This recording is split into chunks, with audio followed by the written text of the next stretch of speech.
Hey, what's up? It's nice to see you. It's been a while. It's like a blast from the past. Um, yeah, I changed my name probably about 2 weeks ago. We did a whole rebranding.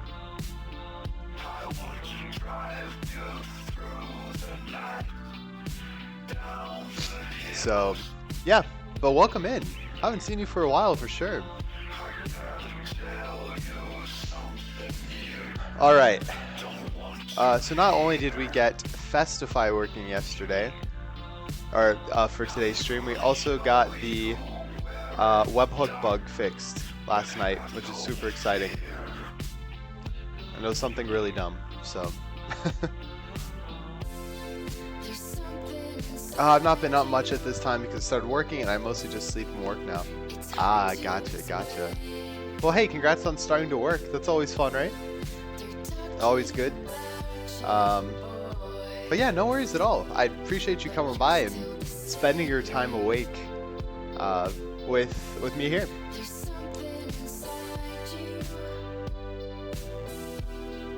Yeah, you like it? Good. Good to know. You should like your job. Alright, so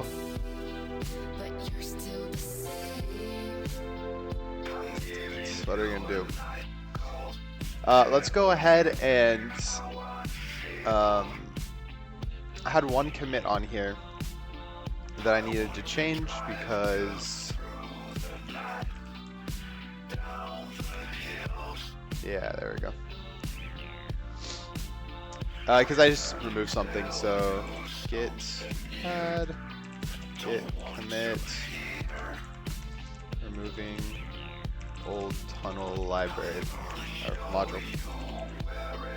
Alright, let's get that done. You've only been working for a week or so. Hey, that's alright. Good, so what are you doing?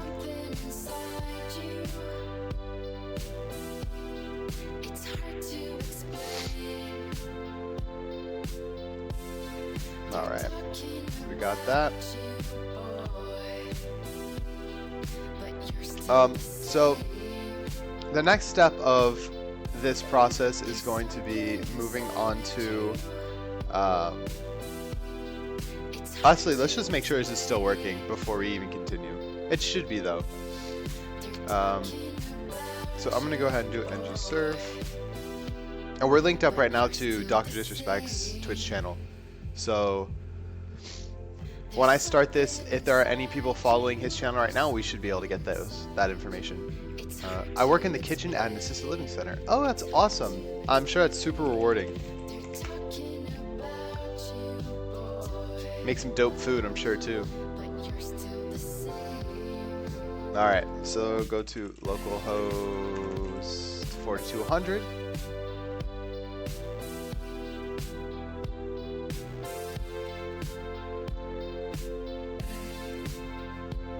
Sorry, just do one more thing.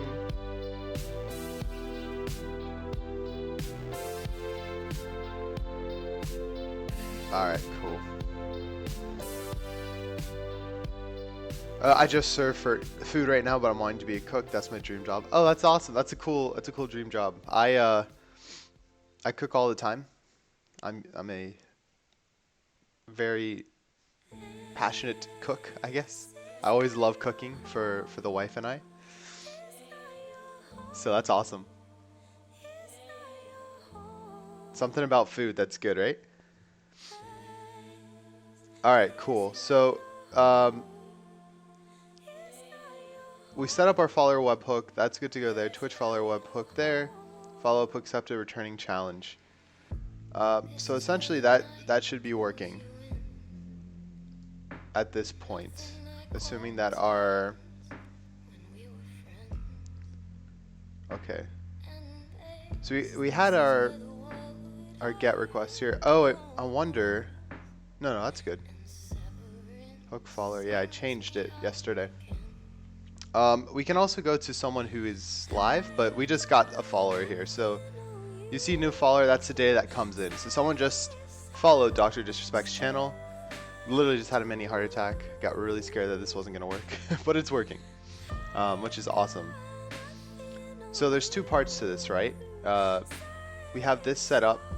We need a way to actually close this webhook when we're done with it. We don't want to leave this open connection for nothing. Yeah, okay, that looks like it's working well. Except, I don't know, these are all the same ID, so I'm curious why it's like that. I think I needed to put a 200 return on here, saying that our response was good. So we can do response.status. We'll do 200 here. Alright. I cooked for my mom for the past almost decade, so it's easier for everyone that way, and I love to cook, and everyone's like, that's awesome. Good for you. That's freaking sick.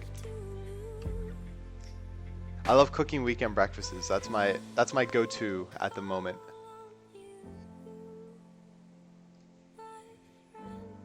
Alright, make sure that's good. Alright. So we got our 200 returnings good to go.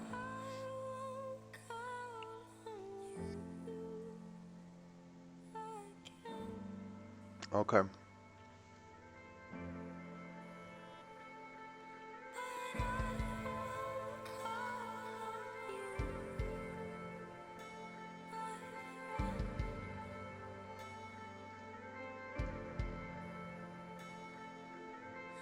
I don't have a favorite thing to cook. I just make anything. Yeah, that's also good. Easy to please everyone. Yo, Victor, what's up, man? I'm doing good. How are you, my friend?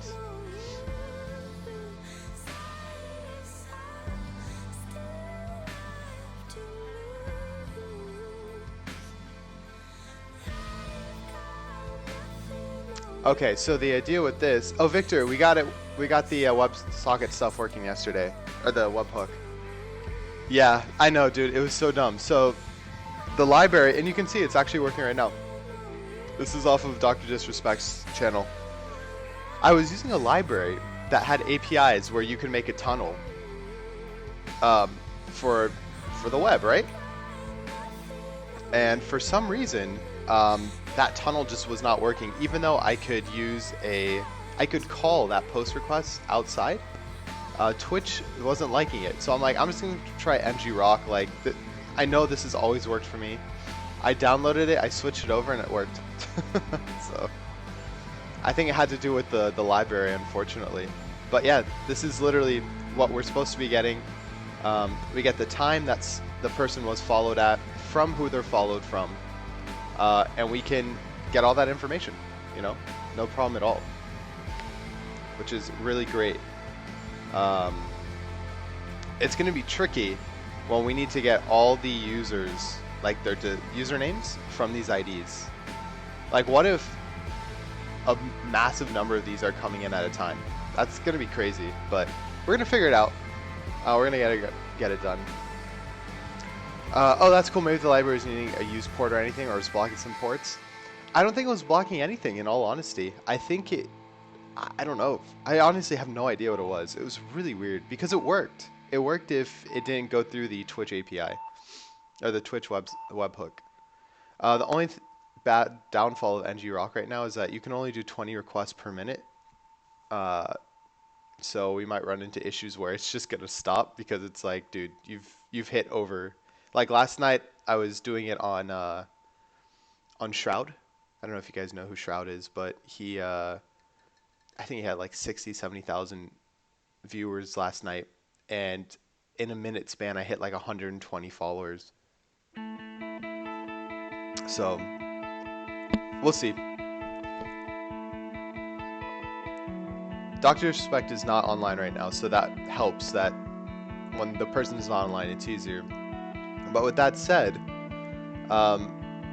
we have a setup follower hook. I think I'm going to call this initialize, or init follower hook. And then from there, we need to now do a teardown, right? So my thought was, we want to make sure that okay, I don't know. Some people might not know who Shroud is. I want to say what I haven't slept yet and see. Oh, Seductive Pinecone, thanks for coming by. For real, really nice talking to you. Best of luck in your new job. Hope to talk to you soon. See you later. Yeah, Victor, dude, I don't know. Some people might not know who Shroud is.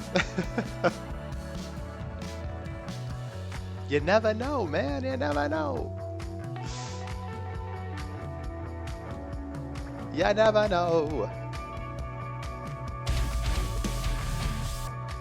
Holy 23 Hagbar 23, welcome in. Thanks for joining the team, the channel. Glad to have you here, man. I'll be here when I can. No worries, Seductive. Shroud, he's a big gamer here on Twitch.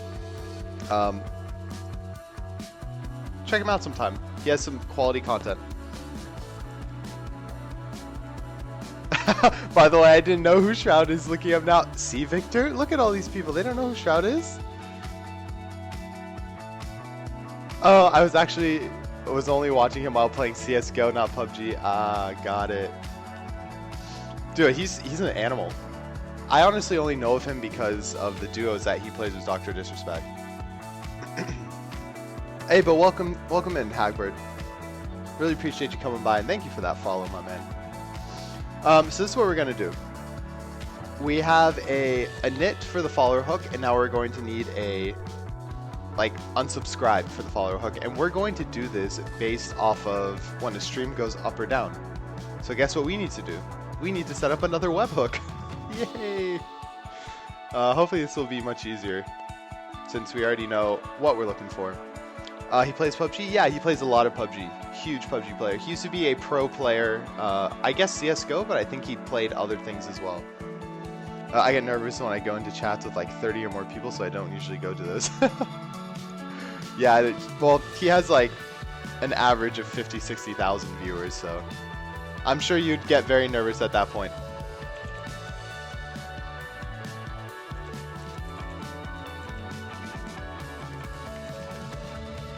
Alright, so we're going to do the stream status, or like the stream up, stream down webhook.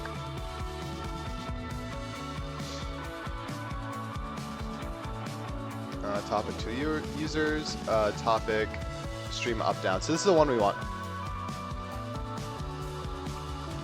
So we can open this. We'll use this as a reference. This is our webhook here already, right? And then just the user ID. So again, we're going to pass in our token and user data.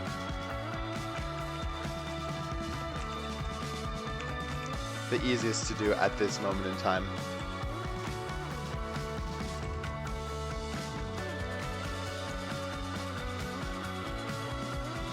Like, there are some streams I've been following for more than 2+ years now and still haven't talked in. Oh, wow.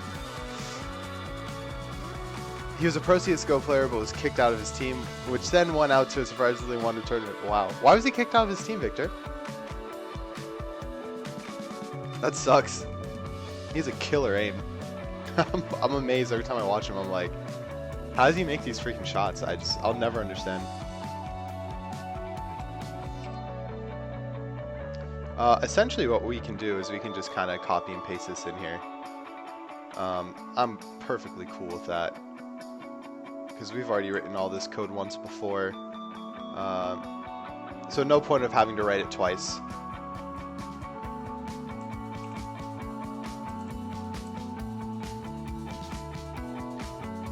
My first message in one of them was that how long command, which was 2 years and 1 day.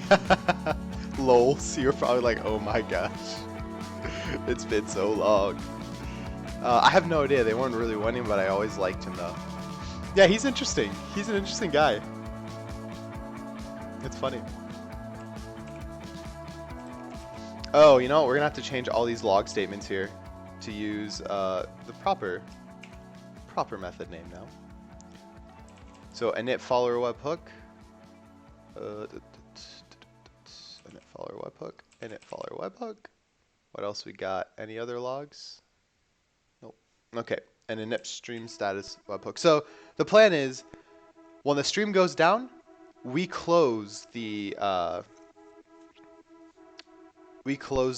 thing, whatever I'm talking about. we close the follower webhook and we close any other webhook at that point, because if the stream goes down, we can assume that these people are not using the app. Okay, I'm going now. Have fun, everyone. Thanks, Seductive. Thanks for coming by. Really nice talking to you again.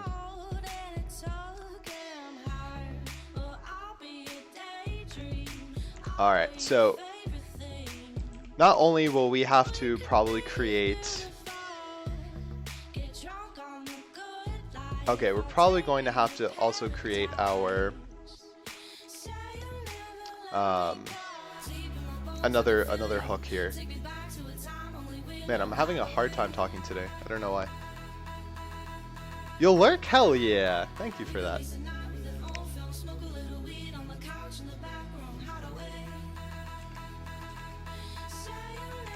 Alright. So first step is to probably create our webhook here. I guess, sorry to keep this on. I don't want to keep getting this 502 bad gateway, even though I know it's not doing anything, but it bothers me. So let's just keep it.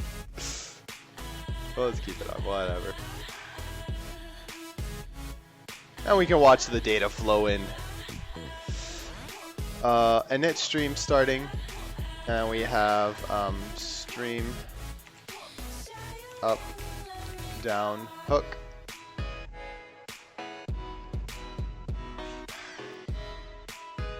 And then from here, we'll go ahead and we need to create our new webhook here.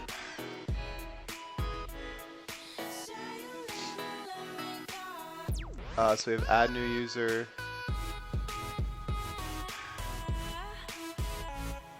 Token path builder. Where was my... Yo, Slayer, what's up, man? Thanks for coming by. How's it going? Create, follow. There we go. And so here we want create status or stream status hook route. Same deal. User ID. We pass in, and then we're just going to return our base path.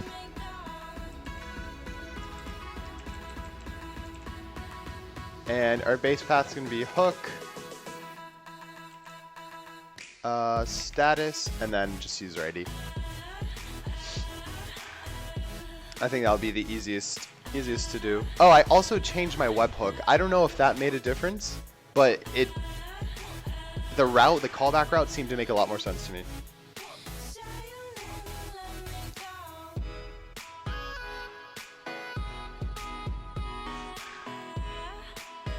Okay, so in here,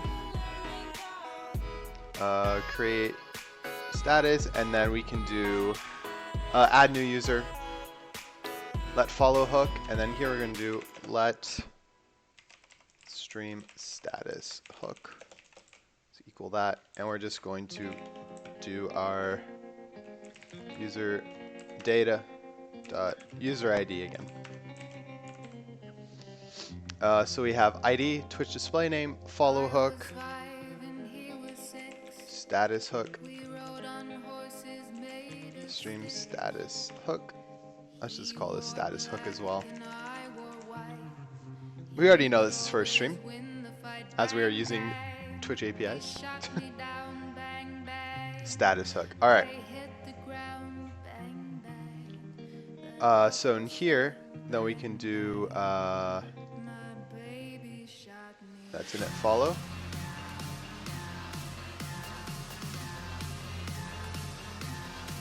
And we call this status hook.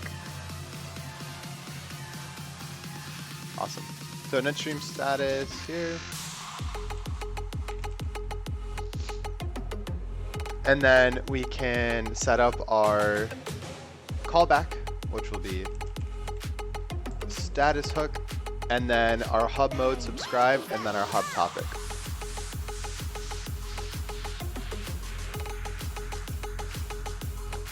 And that's going to equal to this here. And it's just our user data with our ID. And then we put our hub lease on there as well.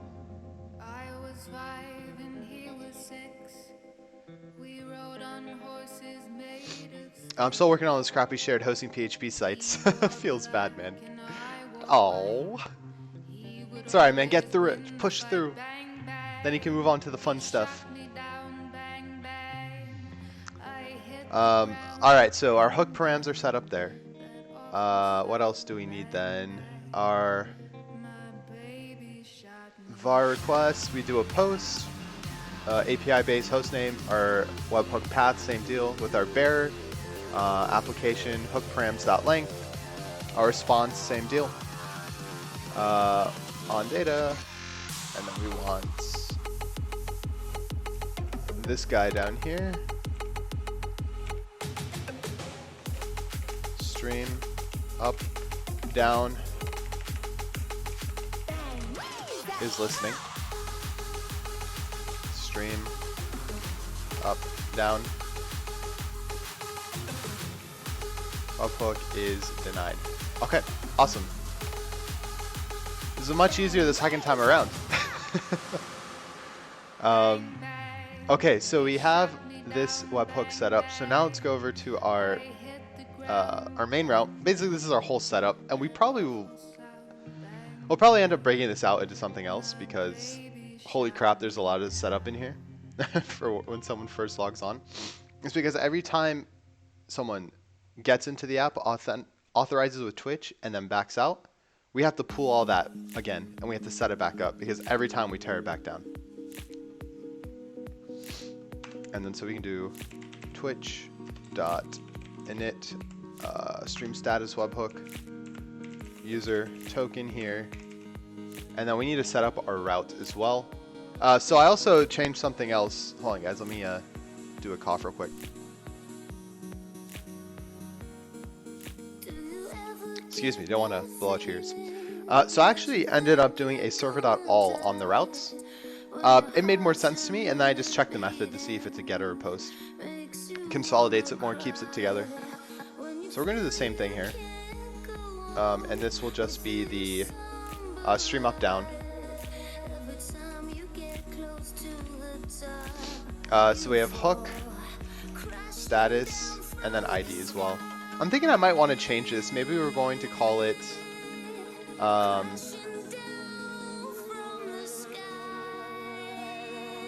because that doesn't make sense. Follower. We do stream.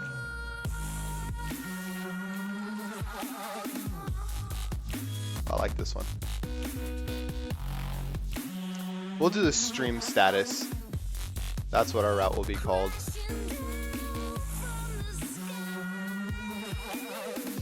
Cool. Then we go back to our server, set up our post to be this.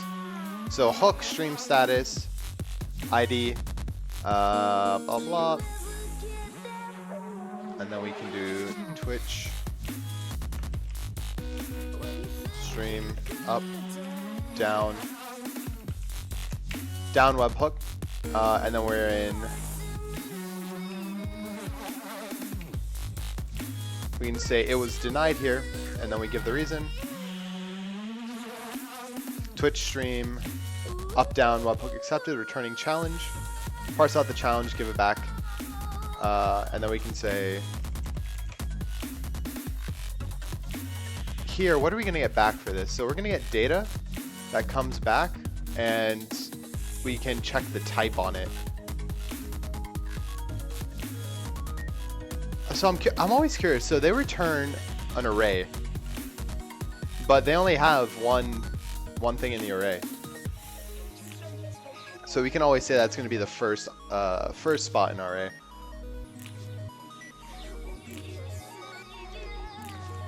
Stream status alert. Our stream status change. So that's what we're going to do. Stream status change. We're going to say var data, and that's going to equal our request.body.data. We're going to then log out our data, making sure that we are getting data. And then once we get our data, once we log it out, let's go ahead and grab our, looks like the type is what we can use.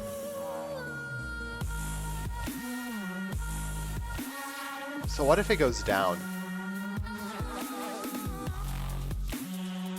Example payload is stream down event, so I'm assuming it's just going to be something empty.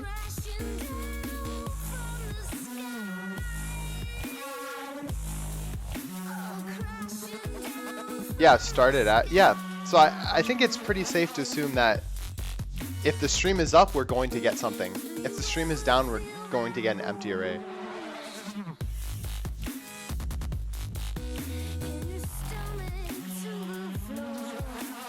Okay. So when we get data, we can say,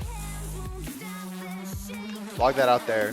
Let's check to see if data.length is greater than 0. Stream up.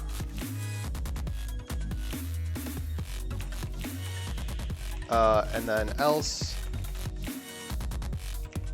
also.log, and we can say here stream down, and then still return our 200 response. So essentially what's going to happen is on stream down, that's where we're going to put our webhook setup, right? Where we initialize the webhook again, we subscribe back to it. But on first login, right? Maybe we don't even. I think maybe on first login we probably shouldn't set it up. It should be only when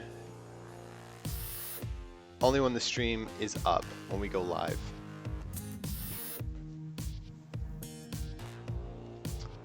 Not sure yet. Let's go ahead and see how this works. See if we can subscribe to something here.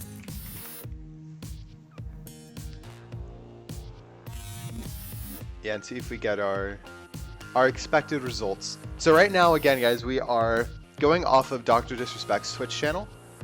So he is, from my knowledge, down. Yeah, okay, so he is down right now. So we should get nothing back, and our data should be an empty array. But I do need to do something here. Oh, actually, I missed something. So we create this path here, and our base path. Okay, no, we should be good. We should be good. Cool. Okay, our base path is good there. And then. Okay, I need to clear out what I have already in my database. Oh, no, I think we should be good. Let's see what happens. I'm curious to see what happens. Oops. We're going to do an npm start here. Database connection was successful. Let's go back to SimpleAlerts, connect, see our logs.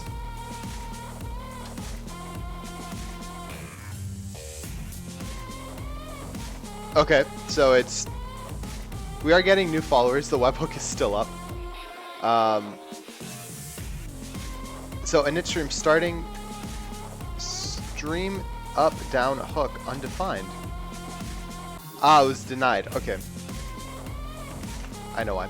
So we pulled the information from our database, which we haven't set up that hook yet. That was the one thing that I forgot. So we're gonna remove everyone. We had 7 users in there. And so now if we do a find, there's no one left in the database. So let's npm start that again. Our webhook is still set up. You see we're still getting everything up for the Twitch followers. So let's go back to our app. Start this. Let's see what happens. Okay, so stream status hook is not defined. Got a typo somewhere. Stream status hook. Let's search for that because I don't remember where I put that. I'm sure I put it somewhere though. That's hook route. Yep. Status hook. That's what it was. Cool. So we'll bring that down again. Let's see if, I don't think it got through the creation process. No, okay, cool. So we are good there. We can npm start once more.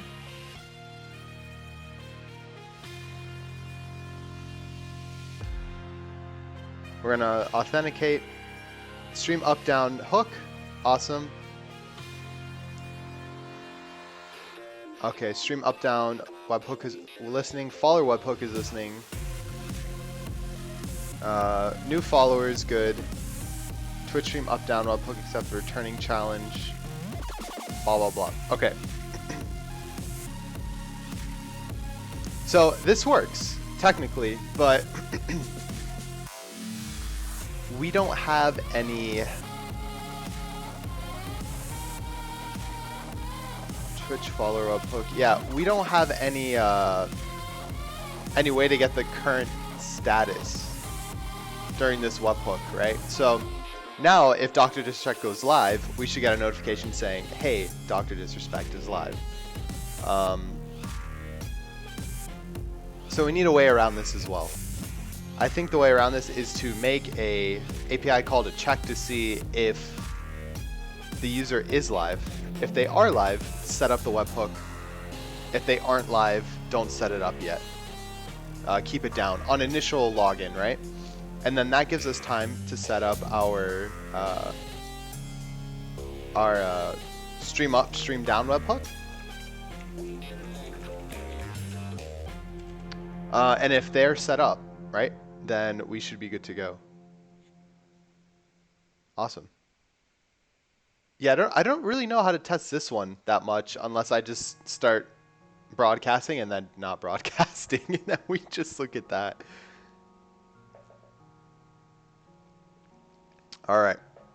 So now that we got that set up, let's go into our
we might actually need any data. We could just pass in a token probably, and that might work out pretty well.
or since we have the user ID, we might as well pass that in.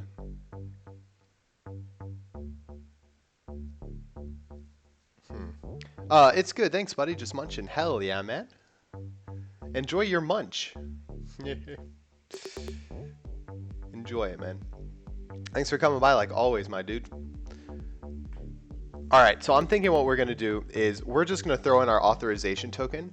And then, I mean, we already have it, right? So we might as well... Should we do that or should we do the user data? I feel like the user data is probably easier to grab. I don't know why Siri, why you think I'm talking to you? I'm not talking to you. God. Off by one. Morning, ladies. Morning, my friend. What is up? Yeah. Okay. So we'll pass in a client, and then our optional query string will be return stream broadcasts by one or more specified user IDs. Okay. Cool. So we'll pass in whatever the user ID is of this person. Alrighty. So right now, we're going to do this. Console.log get get stream status. I can do starting, and then here. We don't need any parameters. It's just our request at this point. And we might as well just return a promise, right? This is going to be an async call anyways. So let's do this. We can do resolve and reject.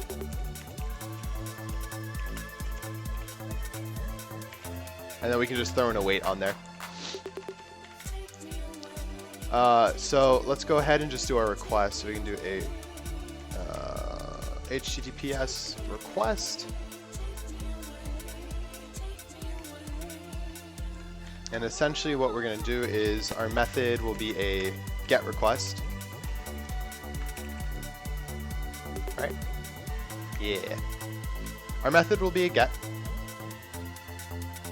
Our host name will be API base host name.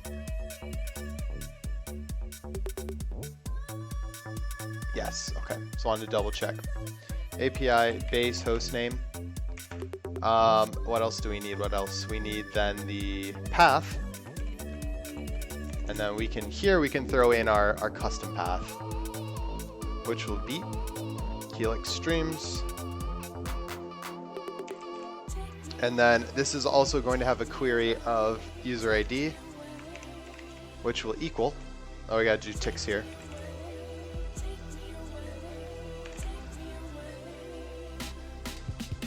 Yeah, user ID. And then we're gonna pass in our user data dot, is it just ID, or we're passing this in? I need to put an ending tick there. I'm pretty sure, if I can remember correctly, that's the user ID that's being passed in there. So yeah, our user data will be this. Alright, cool. So once we get our path, then we can set up our headers. So our headers are going to include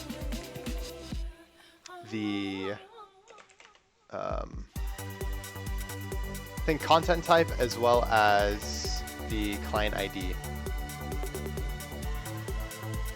No, just client ID. All right, cool. So let's pass that in.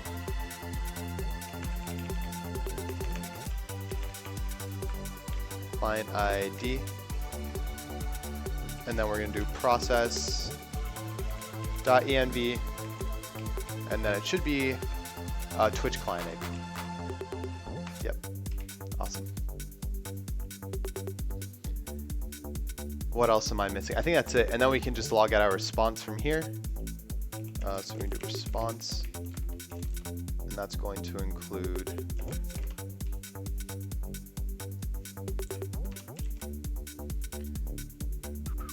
Oh, wrong spot. One more.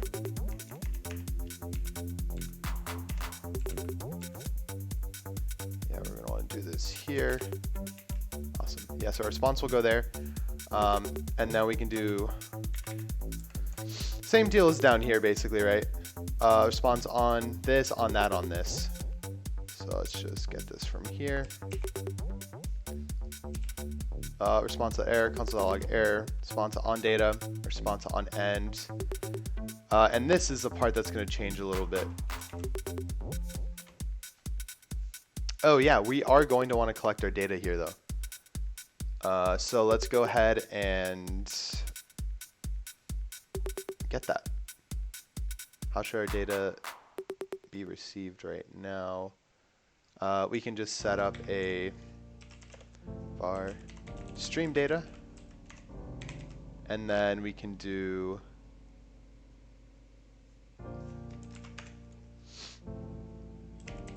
stream data plus equals our data here.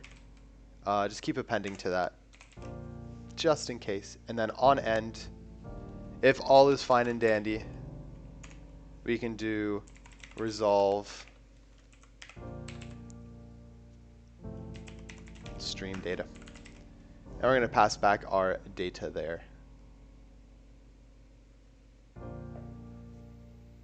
And in all honesty, we can probably break this up even a little more.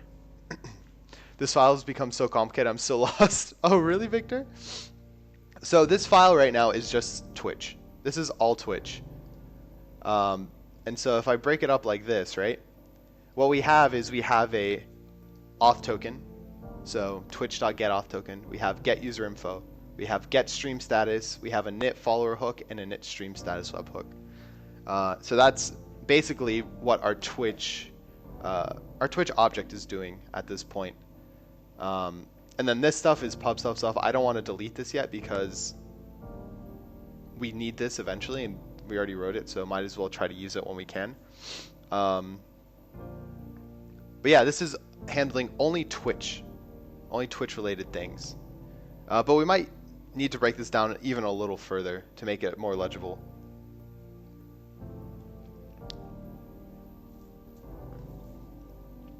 I hope that makes better sense, man. But essentially, we have to monitor different states of the person going up and down, so we know when to put our certain know when to start webhooks and unsubscribe from webhooks. We're gonna stand, guys. It's standing time. Going up, going up. Hello, hello, hello, hello. We're going up. All right. Oh, yeah. Feels so much better on my back. Wow. Man. Yeah, you're doing a great job keeping things still organized. Thanks, man. I appreciate that. It definitely is hard. It's not easy. It's not easy. But this is still kind of sloppy to me in a sense, but our plan is to get through it to a point where it's very legible and it's still organized, but then the last back end of it we go through and we try to see what we can modularize even more. The thing is to keep everything as modular as possible, but I think right now we're doing a pretty bang up job at that. So we pass in our client ID, our response, our end, we resolve with stream data, console.log. Here we're going to reject with error and then return here at that point. Resolve with stream data. Yeah, and I think that's it. Let's see if that works. I guess it's easier when you're doing it alone, all alone and from scratch. Yeah, it is, I'd say. But everyone also has like their differences in how they like to do certain things, you know? Like the reason why you might think this is all over the place is because you do it a different way, which is perfectly fine. But I think there should be some sort of like standard across the board, if anything.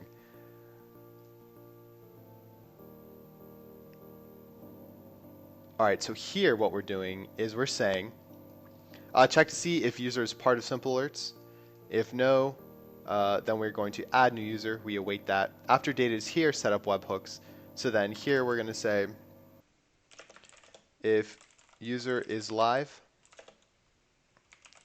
set up webhook. So we do Twitch dot get stream status. We're going to pass in our user here as well, right?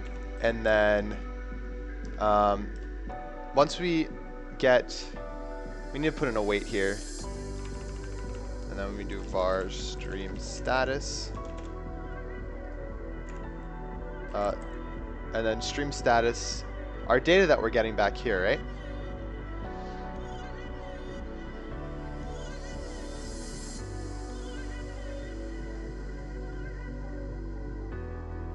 What are we getting?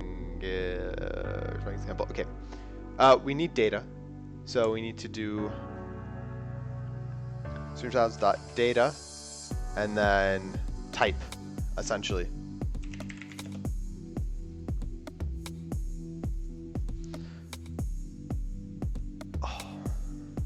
I didn't say it was all over the place. I wanted to say it's getting so big. Oh, no, you're good, dude.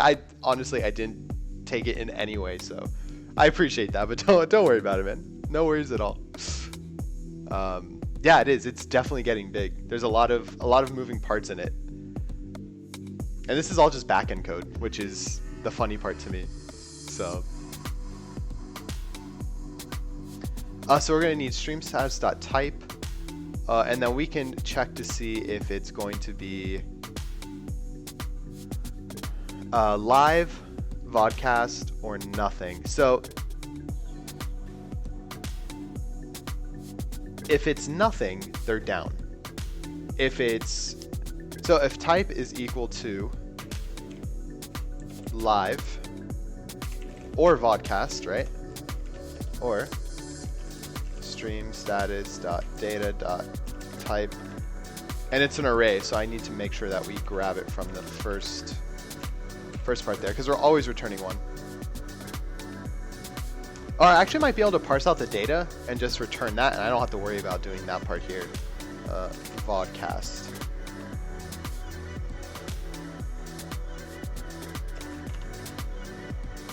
Cool. So let's go back over here. When we get stream data here, let's just do stream data dot data of 0. Let's just parse that out.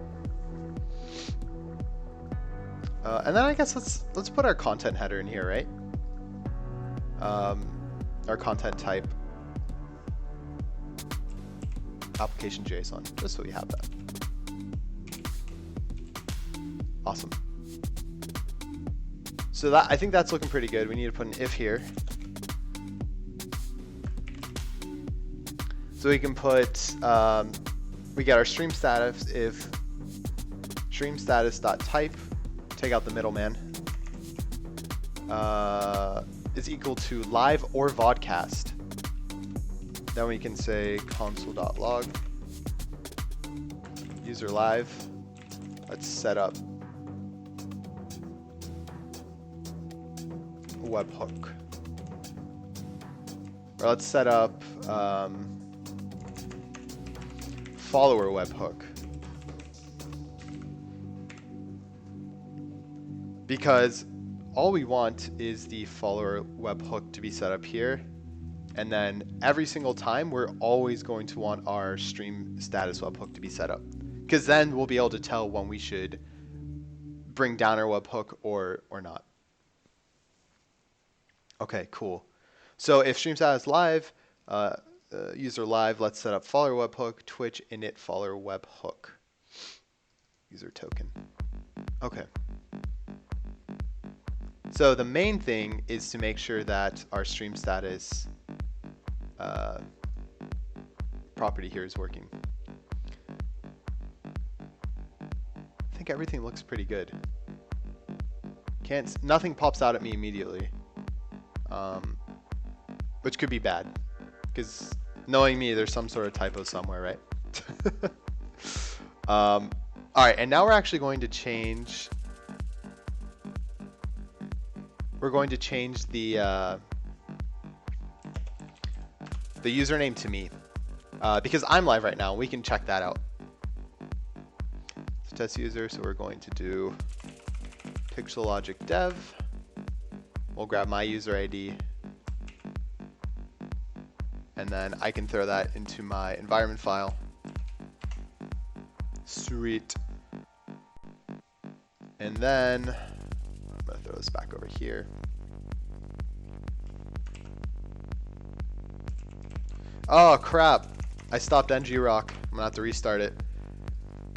And I'm going to have to put this guy here. All right. Oh, sorry. It's stretching out my back. It feels so good. Wow. Okay. Init follower webhook, init stream status webhook. And let's just try it. Test this guy out. So if I'm live, my webhook should be set up.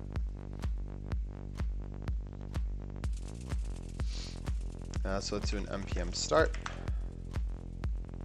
Dave's connection was successful. ngrock, not ngrock. Did I write that somewhere?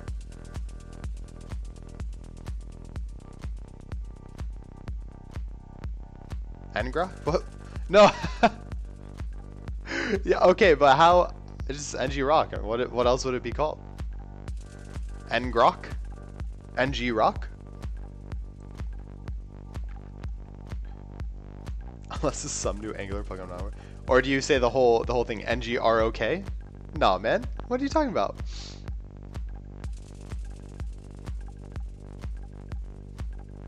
ngrok? I don't know. Whatever, dude.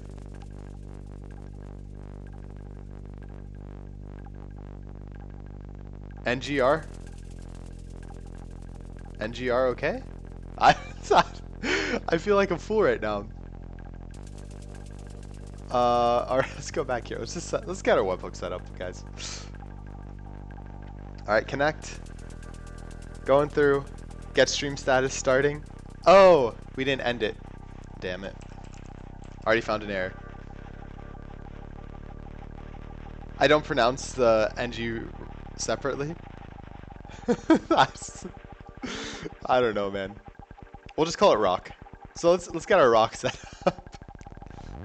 ng rock sounds cooler anyways. Sounds like a hardcore band. Okay, so what I forgot to do is I forgot to do a .end on this guy. And I wanted to make sure I wasn't missing anything. I think, yeah, that's what I wanted. This part down here.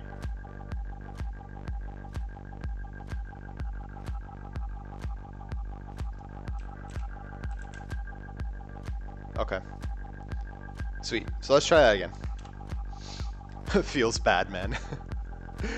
We all pronounce things differently. That's why everyone in this world is unique, Slayer. Gosh. Come on. Cool, so we got an error. Cannot read property of undefined. Well, that's cool.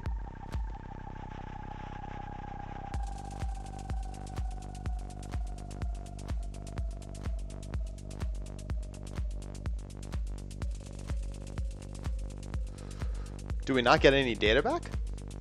Nah, we had to have gotten something.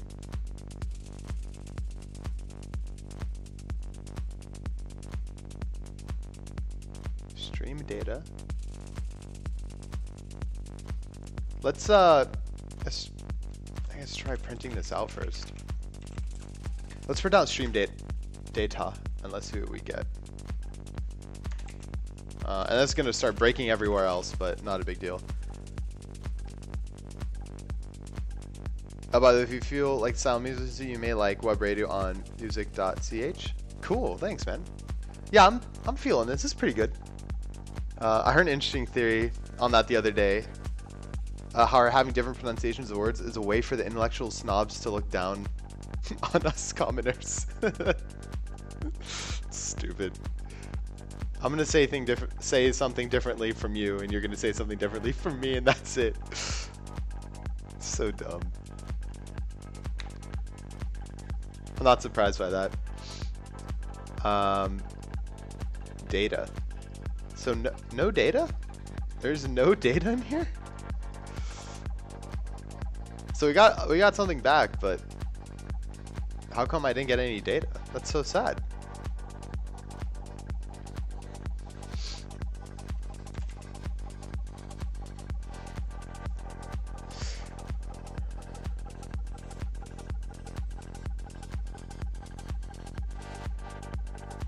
Huh. So if you guys can see here, this undefined, don't worry about that part. That's because I didn't equal it. So it's just adding undefined onto that. But anyways, we're getting pagination, but our data is empty. So why is our data empty?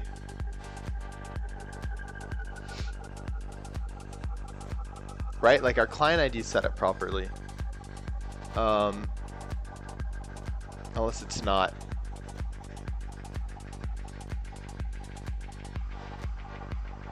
Helix streams question mark user ID is equal to user data, and it should be my ID now. Right? Assuming that I am in here. I'm right there. Okay. So why aren't you getting term streams broadcast by one or more specified user IDs? You can specify up to 100 IDs. It's fantastic.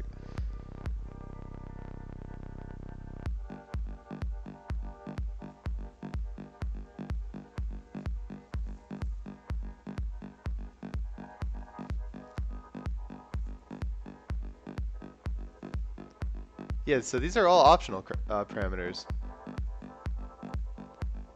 I'm curious, what if I just pass in streams like that? And with the client ID, it should just pull back my info, from what I'm understanding. Unless I'm wrong.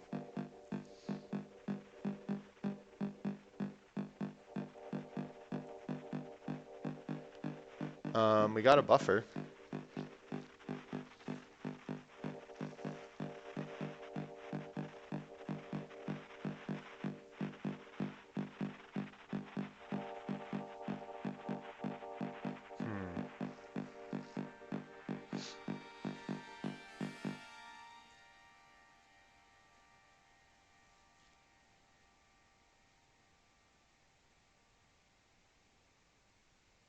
Okay, so let's do .toString and then JSON.parse.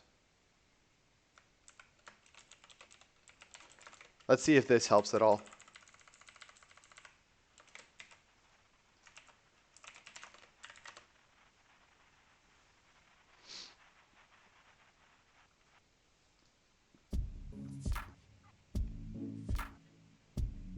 Okay, there we go.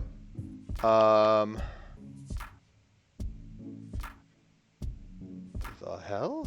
Does it just get...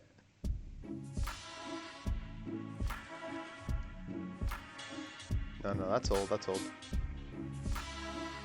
Yeah, that's interesting how that returns that. Wow. Okay, so this is just a bunch of live streams. I wonder how it does that. That's actually pretty cool. Okay. So we have user ID. Let's try adding this back in, no? So streams, question mark, user underscore ID equals. And then we can do user data. I guess I gotta make sure that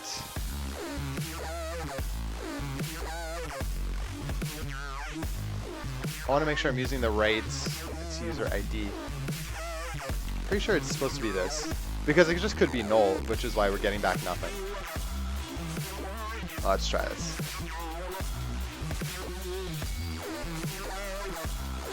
Connect with Twitch. Here we go, here we go. No data. Let's double check to make sure we're getting the correct user data back.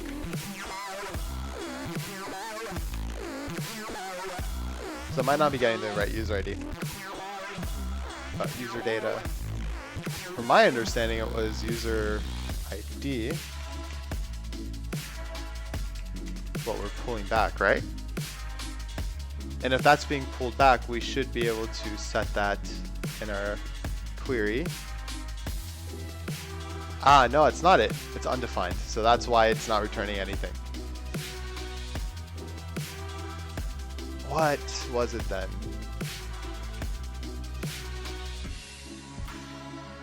If we go to our init here, follow. Oh, it's .id. Oh, I remember why. I have to figure out a way to fix this or like make this more clear to myself. So when we're doing this, they're always getting pulled from Mongo, and Mongo's ID is the user ID is equal to Mongo's document ID. That makes sense. All right. So this now should pull my status. We should be good. Yeah, baby, there we go. Awesome. Started, and then we have type live. Cool. So this is what we're gonna do now. We are going to set that as that, and we're going to say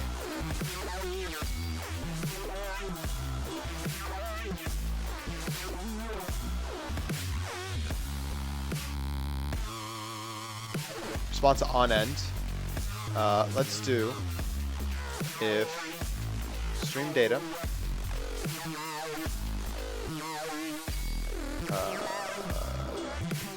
yeah, because I'm getting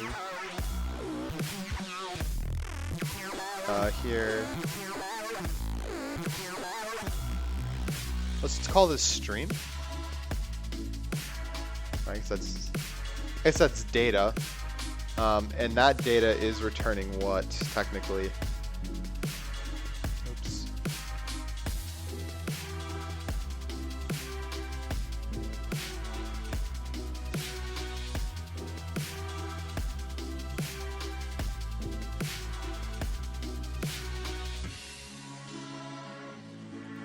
Okay. So it's going to return this JSON. So we're going to want to get stream data.data. Let's call this stream, because technically it's not stream data yet. Stream, if stream dot data dot length is greater than 0. Let's go ahead and resolve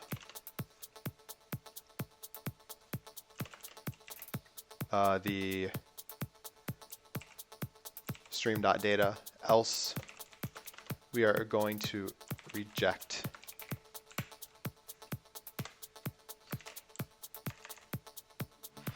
Data was null.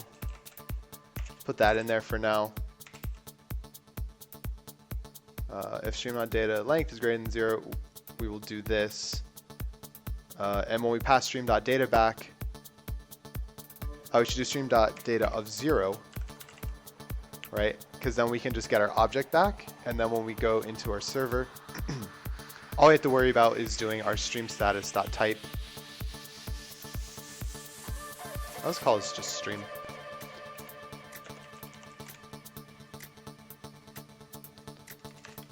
All right. Sweet. So we're there with that. User live, let's set up follower webhook. Boom, boom, boom. Good to go. So let's test it out. We should see our webhook being set up, and our follower webhook being set up, and if we get some followers on the channel, then we can test it out, see what happens. That'd be cool. All right, let's see. Connect. No, we did get an error. Data is undefined. Oh. I changed it. That's why. That should be like that. One more time. Sorry, guys. Let's see it. Let's see it. Come on. Let's see it. Oh, baby. I think we did it. Don't worry about this. User live. Let's set up follower hook. We got in. Starting. Follow hook. Starting. Stream up down. Stream up down. Webhook is listening. Follower webhook is listening.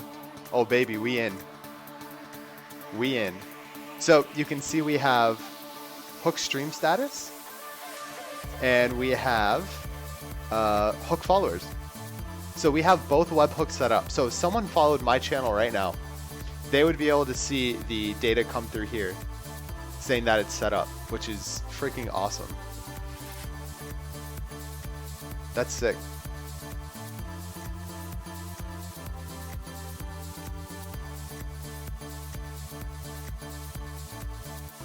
Hey, new follower. Whoa, it came in here before.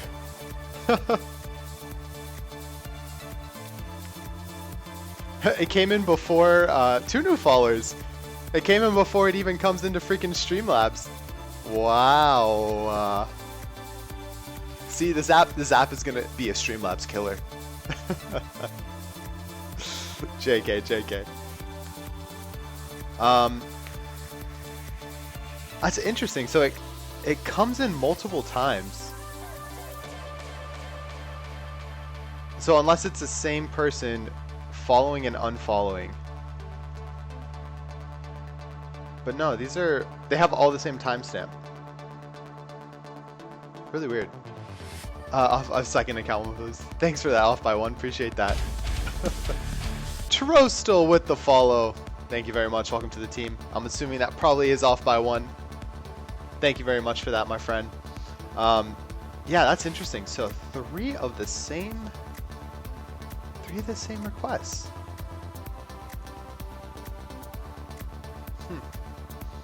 I'm curious why that happened.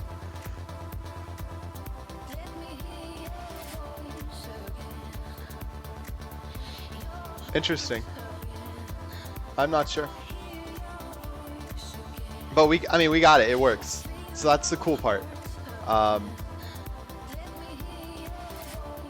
webhook is set up on that point.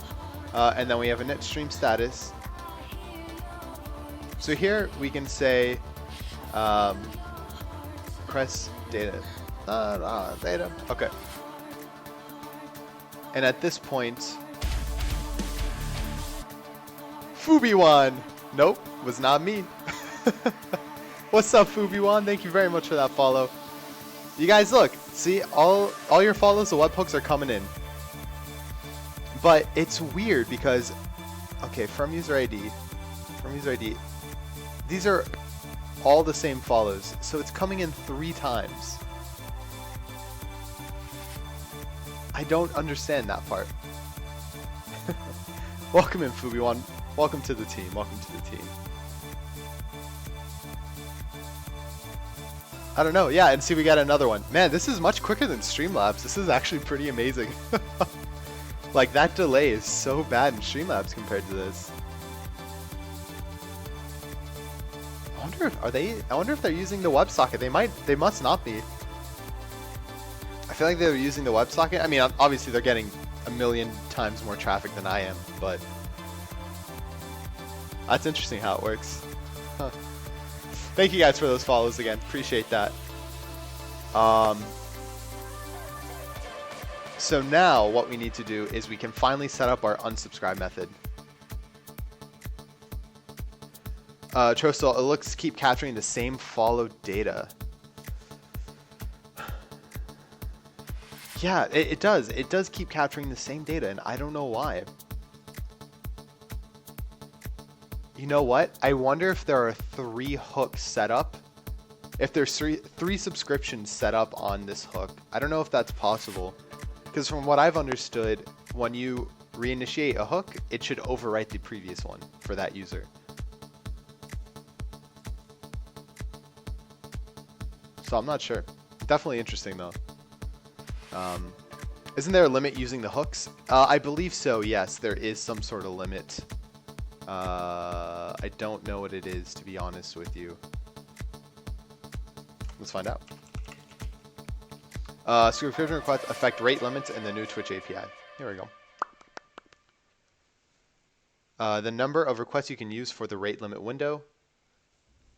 Okay, so each client ID is granted a total of 30 queries per minute if a bearer token is not provided, or 120 queries per minute if a bearer token is provided. Okay, so we provide a bearer token. We have 120 queries per minute across all new Twitch API queries. Okay. Yeah, 429 will be thrown if there's too many. I'm curious if we're going to run into issues, right? Because if we... Yeah, I wonder how we're going to handle that. If we have a large streamer using this, right? And they're getting... I mean, yesterday with Shroud, I got at least 120 followers a minute. And I got this error, actually, from NG Rock. And this may explain why Streamlabs is taking some time. Yeah, exactly. You're 100% correct, off by one. That probably what it is. So we probably need to figure out how we're going to handle that too. Man, so many things to think about. This is going to be crazy. But at this point, right, these are some awesome strides from here. So let's keep going. Let's keep doing it. Having a good time. So we set up the point where we get our stream status. If we are live or vodcast, let's init our follower hook. And this is only on the login. This only happens on login, this initial part. Then we set up our init stream status, our status webhook. And then we can come down here and we can say stream up, right? Let's go ahead and... I want to make sure we didn't get this here. Stream up. Yeah, enough. Stream up down is listening. Twitch stream up down webhook. Webhook accepted. Cool. Yeah, we didn't get that. So what we can do now is we can say on stream up, subscribing to follow hook. So here we'll set up our follow hook again.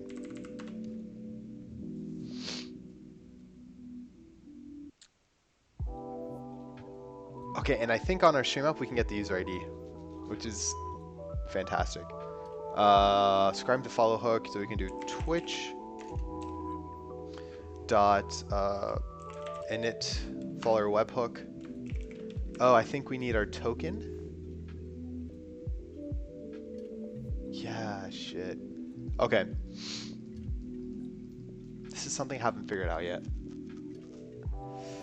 And we actually need the entire user here.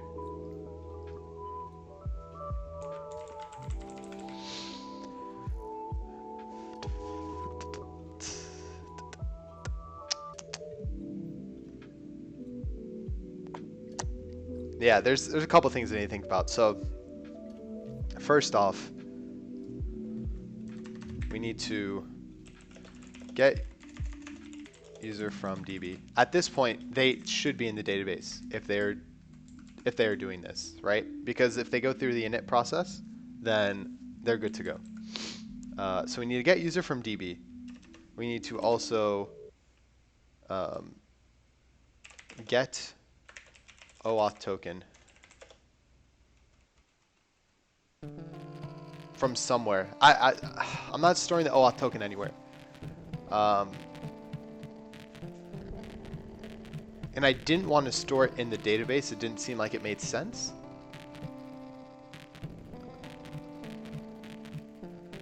Yeah, it didn't seem like it made sense at all.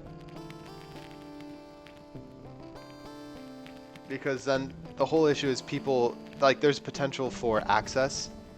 If someone can get into the database, all they need is like a token or something, or the ID, and they can essentially access this OAuth token. So I didn't want to do that.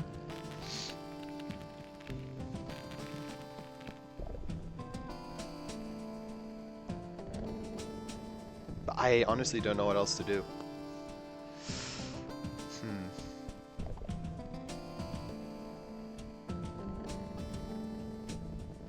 Can you get the token via an OAuth login page to Twitch on the front end?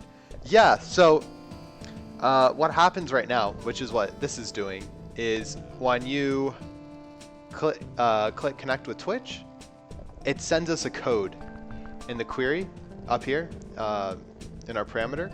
And I take that code and I send it back to the server and I say, hey, take this code and give me an OAuth token. So what I could do maybe is I could, I might be able to just store the code on the server per session. But that seems kind of the same deal, right? But I guess we're generating a new OAuth token every single time, right? If I go here, yeah, so token path builder, we get this, pass in the code, get auth tokens here. It does our auth request for the token.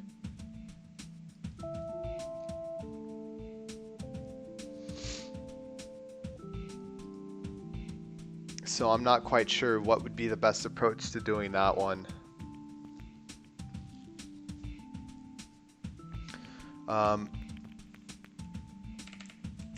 At least for now, let's go ahead and grab this. This is an easy one because we've already done this before. And this is where our info comes in handy. So we say, our modularity comes in handy, I should say. Say var user, await, and then we need to get a user ID here. So from my understanding, we should be able to grab the user ID from our data here. So let me go back to the webhooks.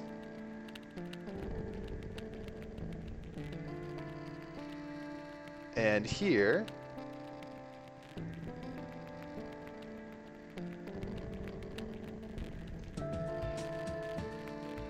stream up, down, okay. Yeah, user ID. So we should be able to grab the user ID from here. So if we have request body data, right? Give us that, it'll give us our array. We should only have one object in that array. Because this is, yeah, this webhook is only being set up for one person. We can log out the data there. Then we can say find user, and we can set data equal to data of, sorry, let's do it like this. This one's gonna be weird to test. I'm gonna have to look online to see like what the best way to test this would be, because I'm not quite sure. Data, and then we have dot user ID, and this now will need to be a async method or callback. So we're all async request response, data subscribing to follow hook, get user from DB, await find user data.user. Once we get our user, then we get our OAuth token, and then we can pass in user here, and then var token here.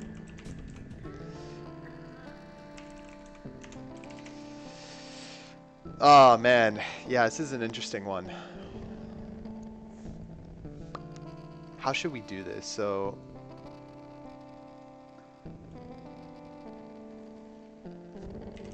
I'm gonna look this up. Storing OAuth token in DBs. Yeah, I'm curious to see like what the best practice is.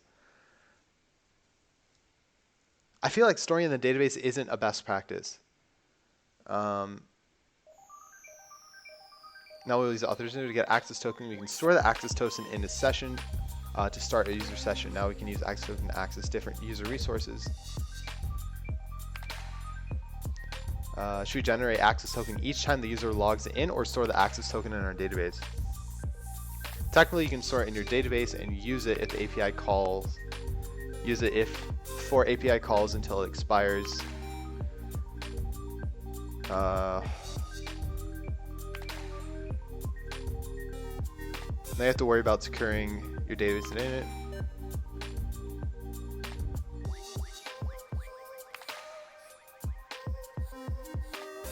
redoing the authorization flow when they come back and click the login button again. It's not that expensive, but if it's truly a showstopper for you, then storing the token is an option.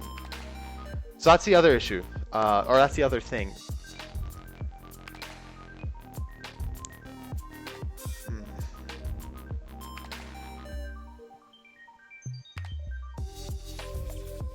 The web server stores the app ID secret and database connection string. Of course, when it gets an app token, it generates a random symmetric encryption key and encrypts the access token.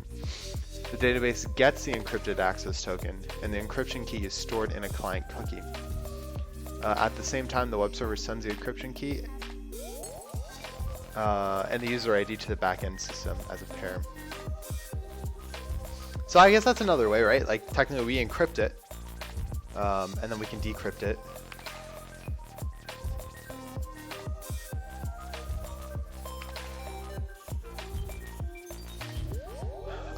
But I feel like how would I store this on, like for the session? Store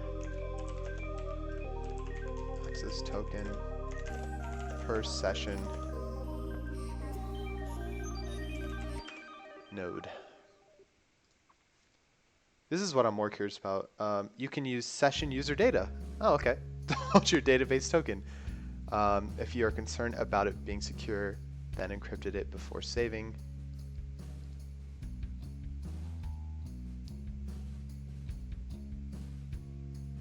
Token later be retrieved and used when you need it. Because my thought is, I'm cool with having the user token, the auth token being remade every time. Like every time you log back in, that's how it should be, in my opinion. But I am not sure how this works in this sense. So like a session data, that's what I'm looking for. So what did they call this here? They called this session node. No Express.js sessions.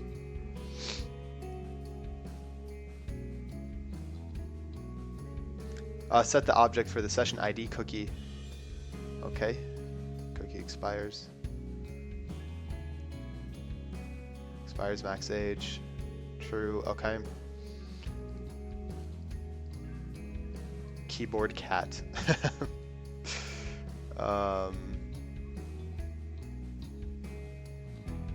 Use session size. Okay. So is this something that comes coupled with Express? Or you have to add it in as a middleware?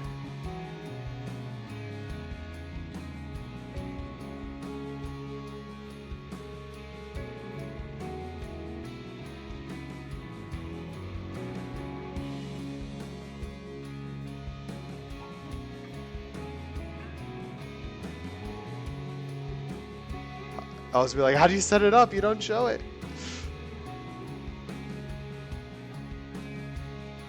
Wow, it looks a little broken there.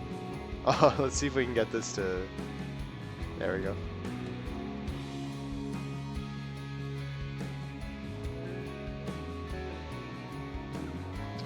Okay, so that's really all it is, and read it in another route handler. So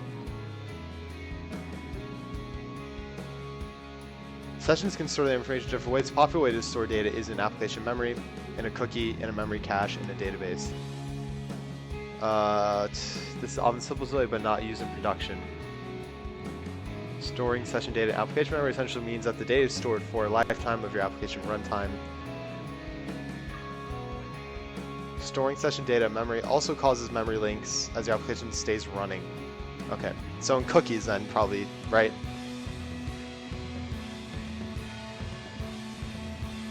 Server issues a cookie that gets sent to the web browser and stored for a period of time called the expiration time. When the user makes a subsequent request to the web server, the cookie gets sent along with it. Okay, until the cookie expires, every time you make a request, your browser will send the cookie back to the server. Provides you with a nice API to work with sessions, letting you get and set data to the session. Sweet, I think we found it. So we'll end up using sessions then per user, which is fantastic. Awesome, guys. Give me a couple minutes. I'm just gonna go grab some stuff, and I'll be right back. Thanks.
Hey guys, sorry about that.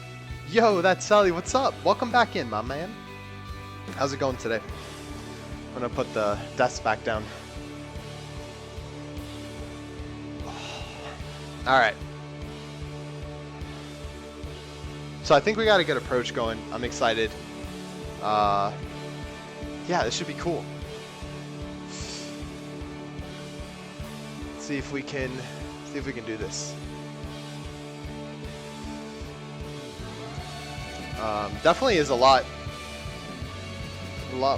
larger of a task than I thought this was going to be to set this webhook stuff up, but at least we're accounting for the different situations and different states, which is what is needed, you know? Alright. Back to so we're going to be using this express session module.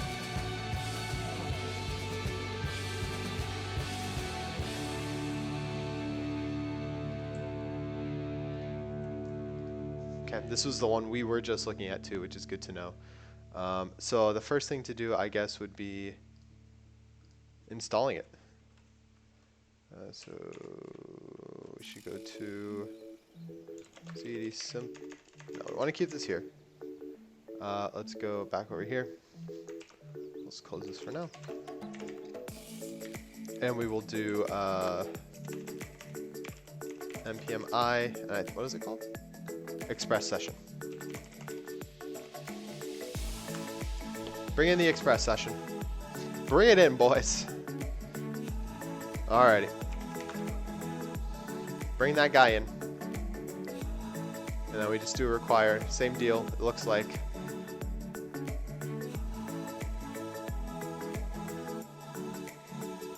Bar session require. I think we can do it here. Probably do it here. Yo, boring accountant. What's up? Welcome in. Is that Node.js? Yes, it is Node.js. You are correct. And then we just do our require. Let me put this above because I have OCD about this. Funny thing, this up here kills me. Oh my god, I hate it. But I'm trying to get it to happen at the most opportune point as soon as the app opens at the beginning of the file. Now we have express session.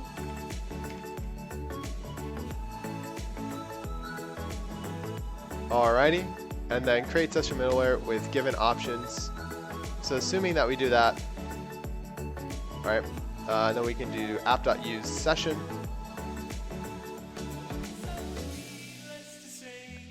So we're gonna use that. We can do session manager.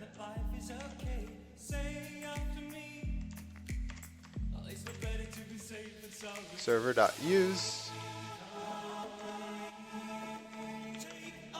a new instance of this of this session. Right? Okay, cool. And then if your application has enabled sessions, you can set some data in one route handler.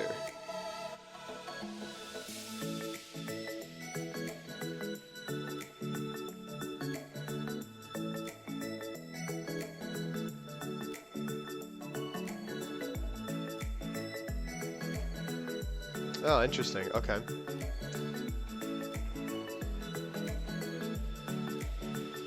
Session.sum attribute. Gotcha.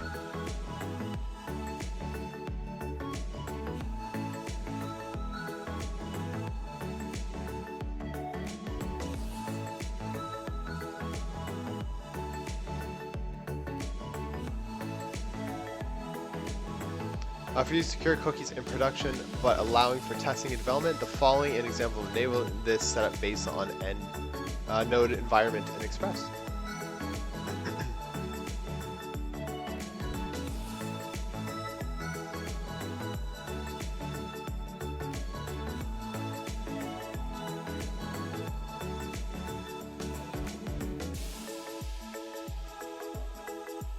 Gotcha. Okay, so if I'm understanding this correctly, we can set up our secret here in a cookie object, and then if in production, we can set this up as secure, and then use that. And the cookie secure option can also be set to the special value auto have this setting automatically match the term security of the connection. Be careful to use this setting if the site is available both HTTP and HTTPS, as once a cookie is set on HTTPS, it will no longer be visible over HTTP. Okay.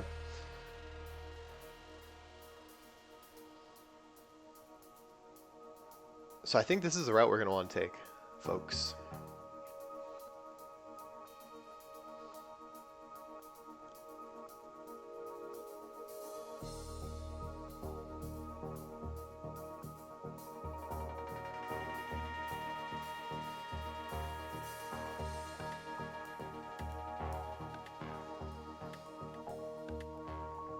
Okay. Yeah, let's see what we can do here. So let me go here. And we are going to, we have our session set up there. And maybe we can do like const current or session props. And this can just equal to our secret. Right, so this will be for, well, what is the secret actually doing here?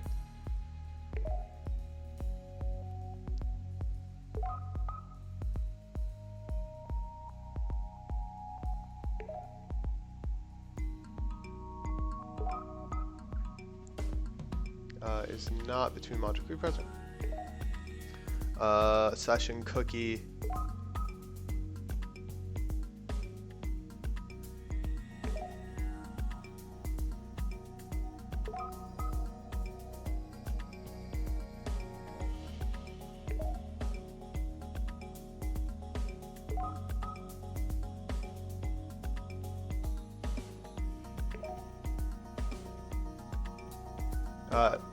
This is a secret used to assign the session ID.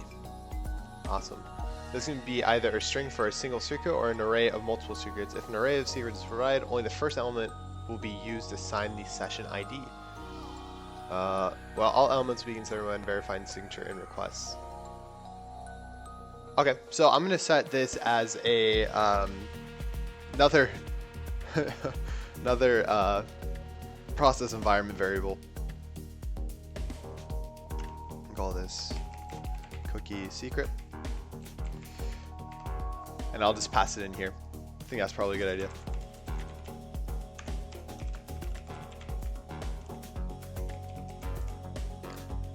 Trying to keep everything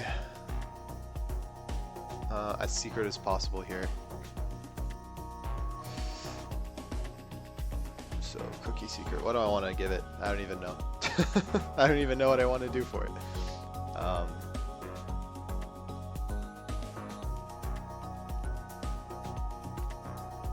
How about this? Sorry, just give me 1 minute while I grab this secret real quick.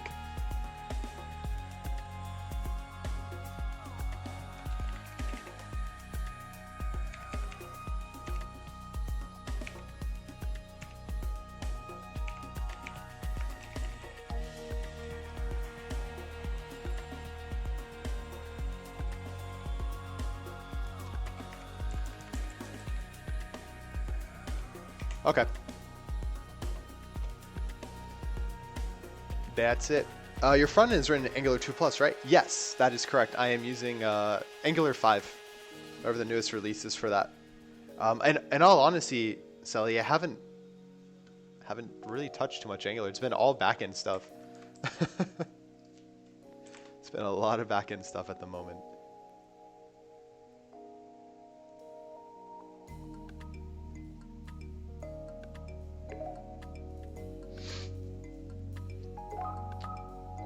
Okay, and then we can do cookie here.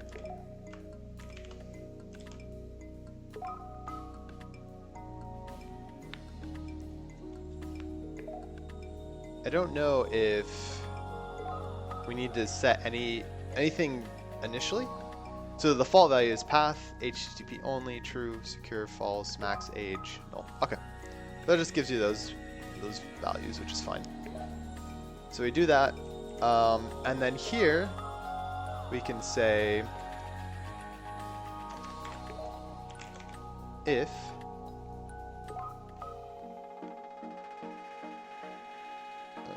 process.env dot node env is equal to, how about env? We're going to say production.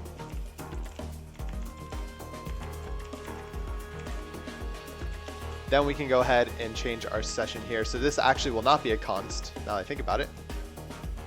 Right? Yeah, it will not be a const. This will actually just be a var. And if that's the case, we are going to put that there. And we are going to say dot set trust proxy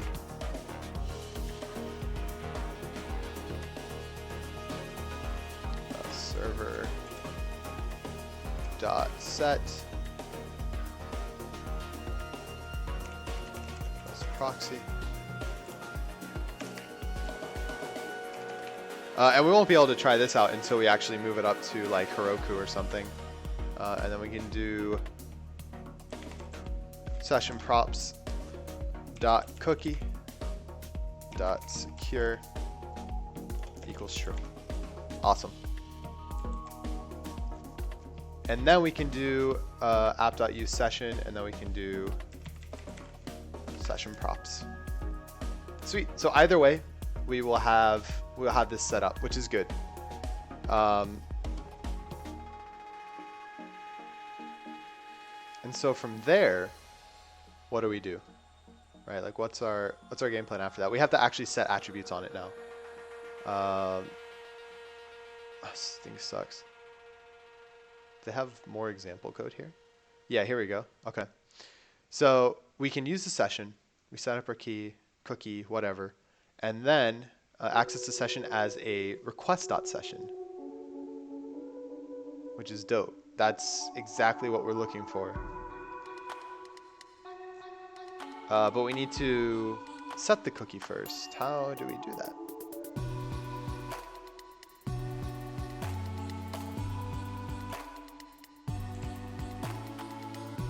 I'm pretty sure in this example it gave it to us if it wants to work.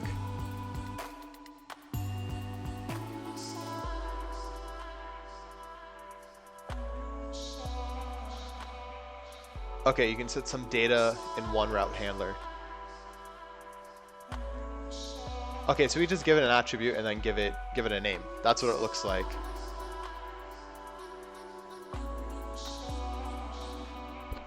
Excuse me. So let's do that then. So let's go ahead, go here. Let's just minimize this now. It's just not very mobile friendly. I love this song.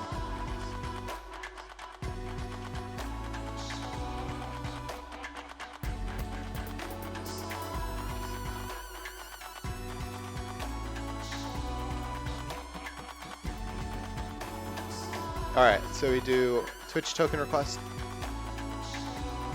Use code from here. I give them the code, our auth code, and our token. So after startup, or after login, store auth token in cookie session. This is going to be dope. It's going to be so much easier to use. So when we go in here, I already forgot how to do it. It was var session. We can do request.session.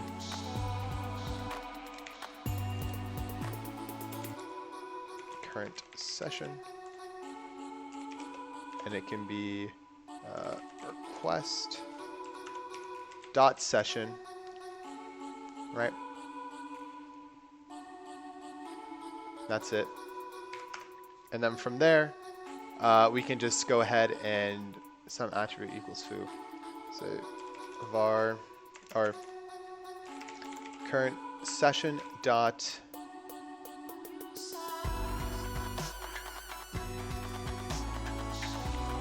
let's call it token. And then we just set token.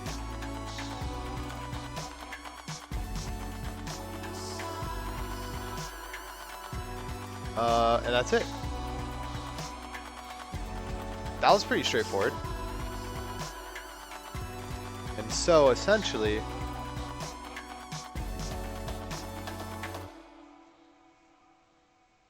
know what we might want to do? We might want to set user token, and we might want to set store auth token and user ID in cookie session. That actually might be pretty damn useful when I think about it.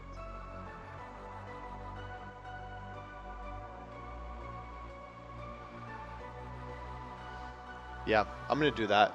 I think we can probably find that useful in multiple spots. So we'll do that here.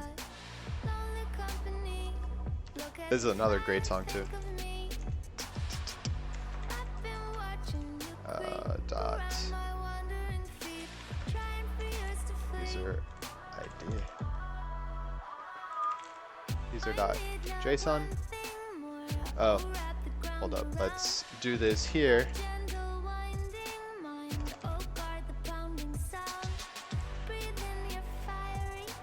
And then we can do this. All right, so we save those in our cookie.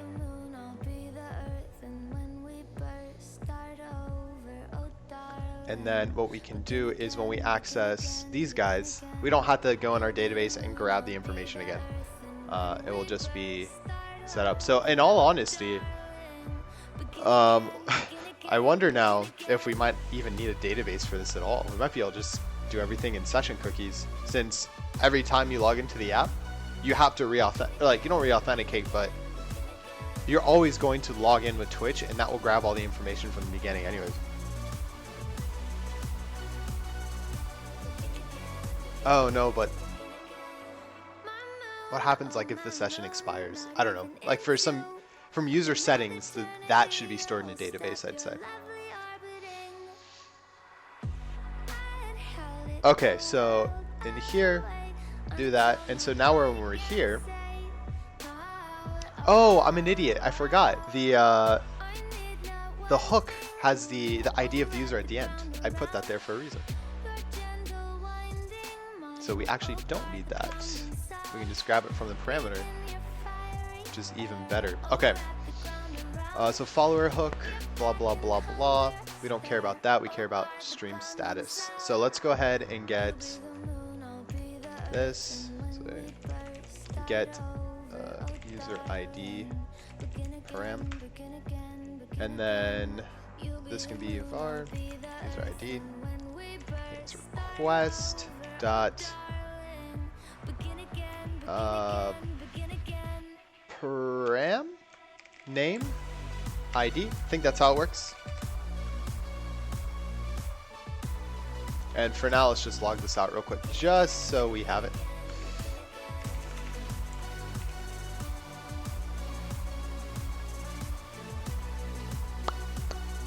Okay, and then we have our get request here, and then our post now. When we get this, we'd say if data length stream up subscribing to follow hook. And what we can do instead, oh no, what did I forget? What did I forget? Data user ID. Oh, so I have two ways to do it. Oh man, so many options. It's always good. We'll just pass in the user ID from here though, or passing it along with the parameter. Might as well just do it. Won't have to worry about this. Data is still good. No, we still want that though. Data length. Get our user, because we need the user object. That's what it comes down to at the end of the day, because we have multiple things in there we need to set up. And then get OAuth token. So here is when we can finally grab from our session data. So how do I grab from you? It was some attribute session, some attribute fan friggin' tastic. So we can do request.session.token for our token, and that should give us our user token and should set up our webhook. That's it. That's all about it, eh? This one's gonna be interesting to try though. I don't know how to test this one out. We have an error though.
one request. The default value is true, but using default, okay.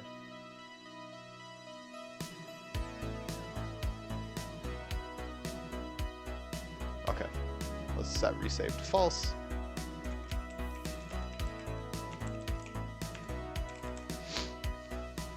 Scheduled a health check today, rang my local GP to confirm it, and they're like, hang on, you've been to a doctor or checked in 10 years? We booked you in for Thursday for a full med. Holy crap, Splinter, Jesus. Dude, wow, best of luck, man. I hope, hope everything's okay. Yeah, you're like my dad, man. He does the same stuff, or he used to. He didn't go to the doctors, I think, for close to 10 years. But now he goes every year.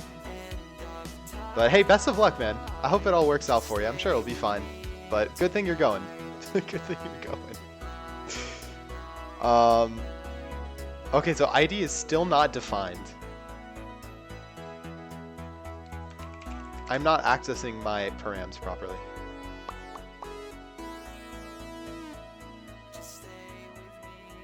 So let's do access params express. I obviously forgot how to do it.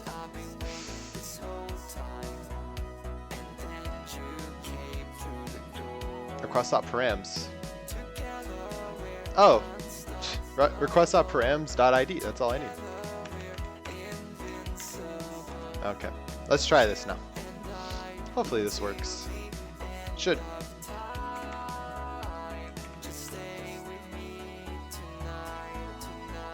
Alrighty, session started. Let's see it. There we go. There we go, baby. Okay, so our hook stream status, we returned okay. Follower status, we returned okay. So this currently is listening to my channel. Just because we're doing a lot of testing, and I'll get a lot less issues. But I need to delete that. So user live, let's set up follower webhook. Starting, follow hook, blah. Starting, init stream status webhook, stream down, up. Follower webhook is listening, stream status webhook up is listening. We hit that. Accepted returning challenge. Twitch follower webhook, accept returning challenge. Awesome. So we're set, homies. And it looks like we didn't get any errors in throwing our session, which is good.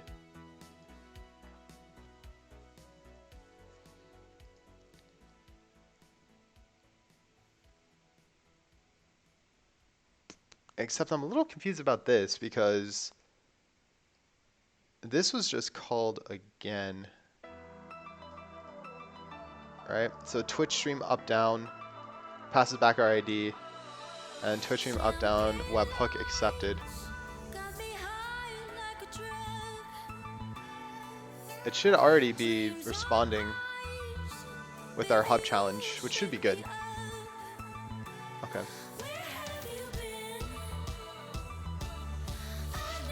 Okay. So here we got our user ID params. Let's keep that there. And so on our post, we're checking if data length, stream up, subscribing to follow hook, and then get user from DB, because we have to pass in the user object, get all token from session cookie. So we got our token request.session.token, Twitch, init follower webhook. And then we can do the same thing. So let's do this outside.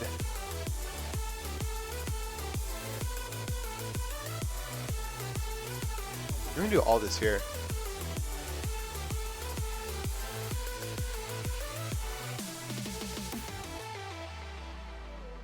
Yeah, this stuff is fine to do here. And then once we do that,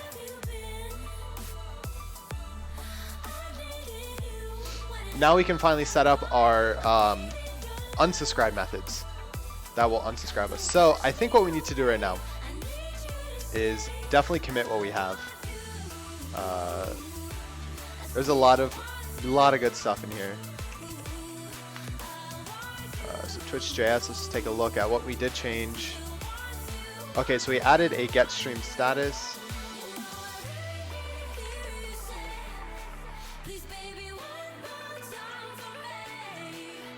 Oh god. Oh, what?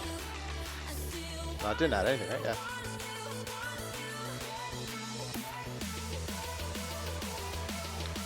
Yeah. Get stream status, init follower webhook. We changed the name and then init stream status webhook. Wow, that's a lot of stuff we added in there. Database, what did we change here? Not much. We removed some stuff. Oh, random string. I believe we are not using that anymore. We are not. We should go back here and do npm uninstall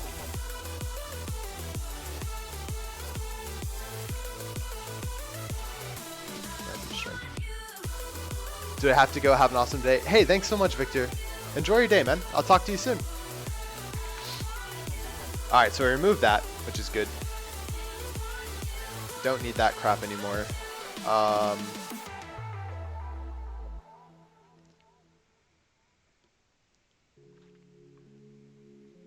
What else do we need here? And then server.js. Just adding in our other stuff. Wait, this is in our SimpleAlerts. The entire project itself.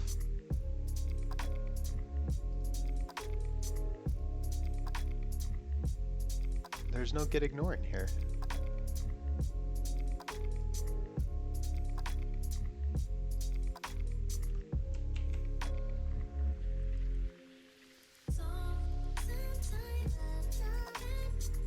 No, I don't want that in here.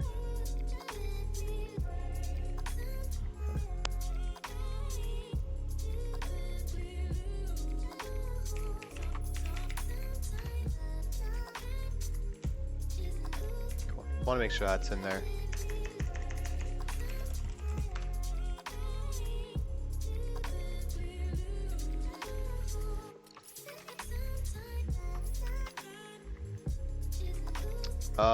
That definitely doesn't seem what I wanted. Oh wait, hold on. Get status. Oh, okay. We can do.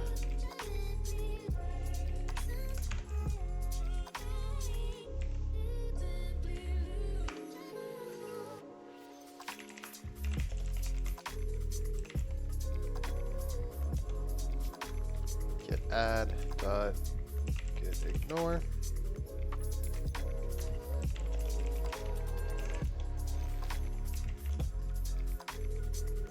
Do this guy here. So get add and then server.js.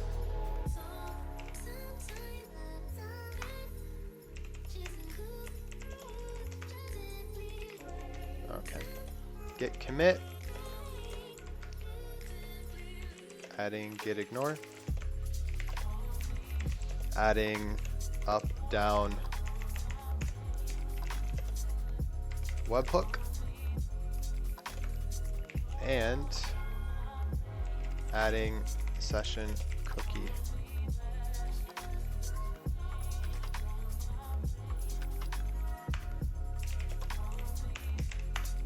All right, pushed it.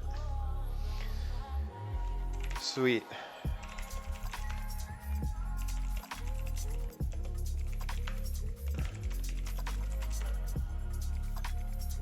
All right, so we should be good to go there.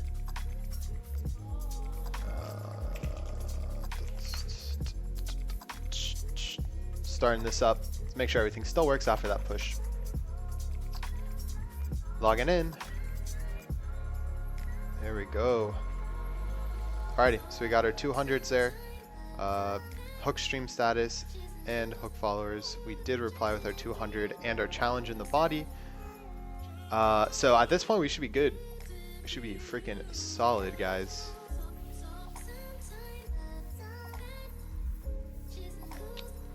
Oh, I did want to do a bit of cleanup before we move on to the next part. This we remove.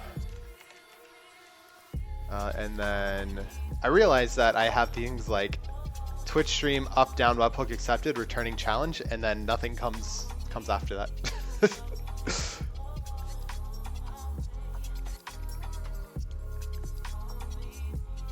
So let's do like, where are we? Follower.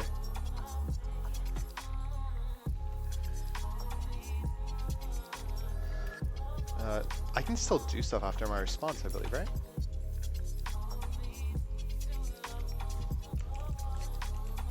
Challenge sent. I think we should be good there.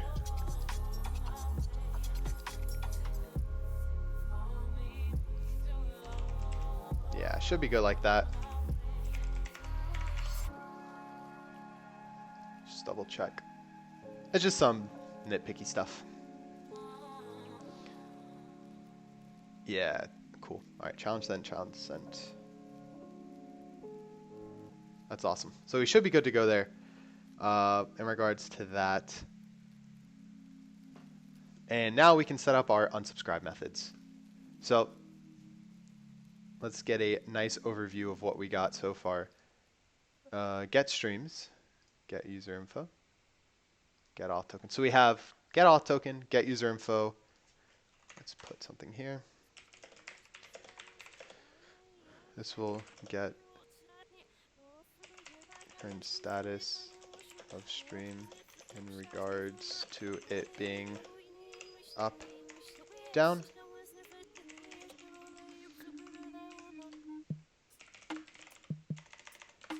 Subscribes to our webhook, to follower webhook and its stream status.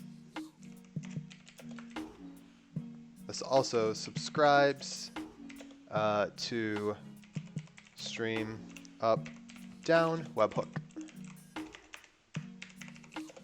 Awesome. And then we need to do, I'm going to actually move this here. Keep it minimized. Put my comma. And then we're going to do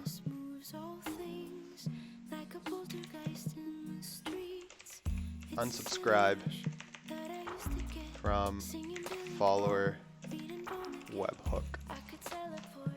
And so if we have a init, let's do dinit follower webhook. I don't know if that's something good terminology there, but whatever. And I believe it's the same process. We just have to do, all we change now is the mode to unsubscribe. So we're still going to need our user data and our token.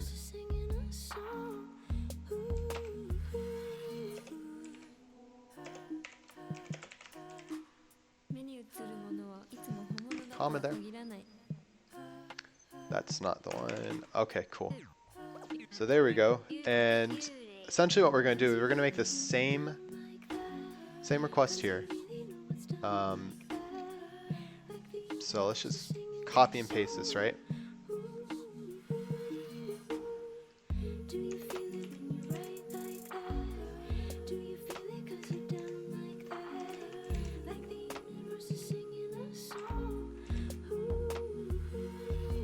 I think I'm missing something here. I just grab this real quick.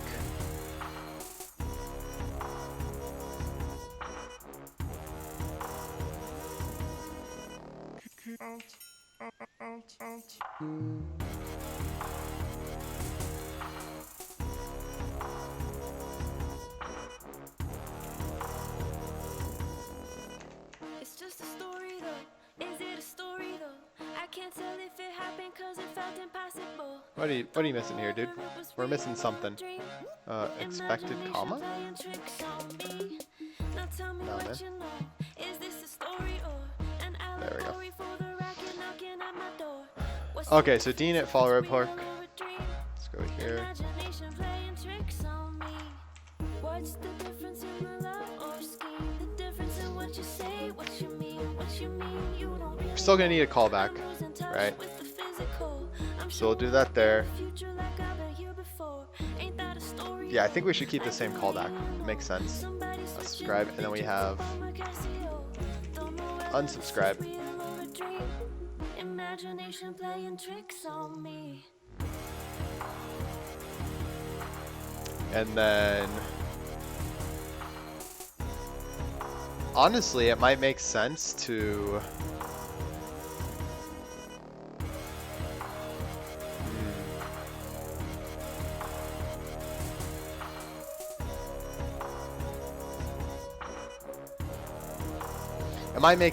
just set this as a property, the hub mode, because then we can just pass it into our follower webhook.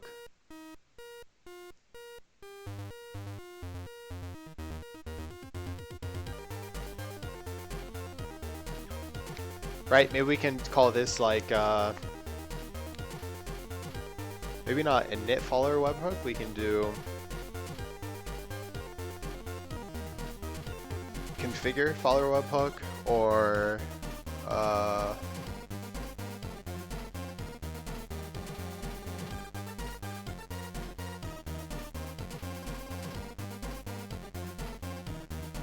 set follower webhook.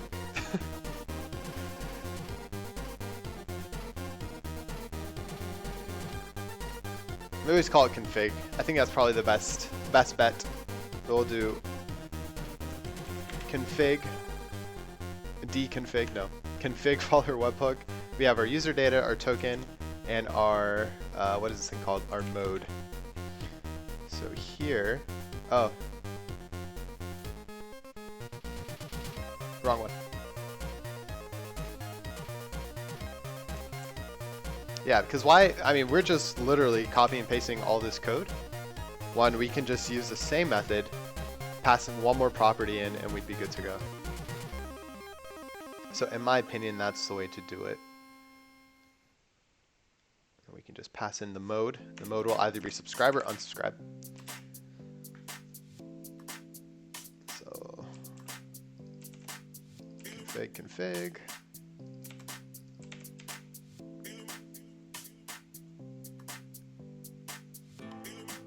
And then here we can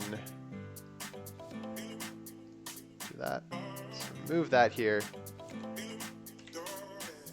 And then edit this to say, so subscribes.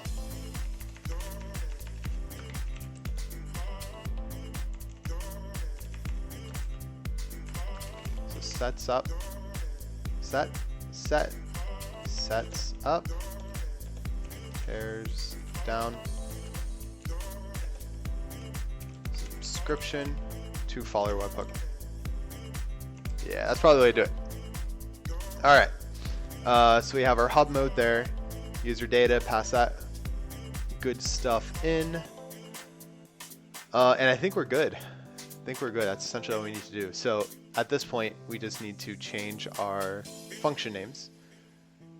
So where are these guys? So we have dev, set that.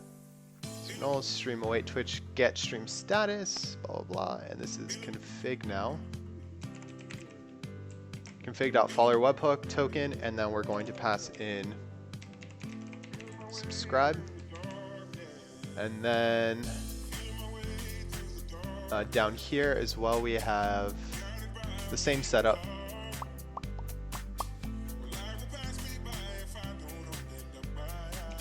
Config follower, pass in subscribe,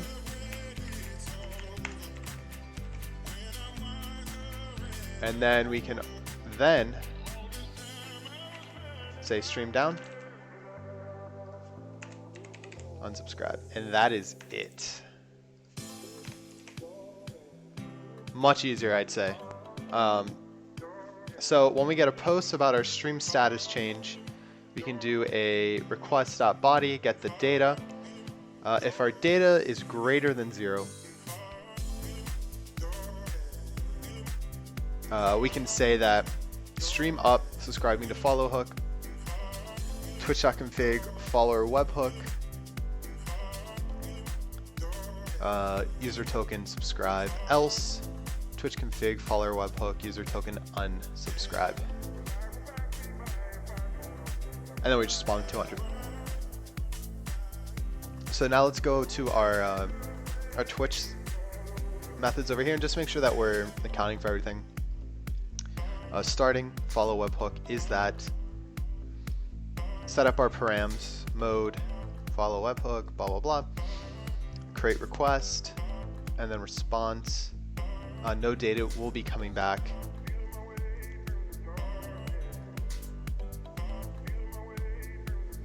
Follow up was denied. I think that should be okay.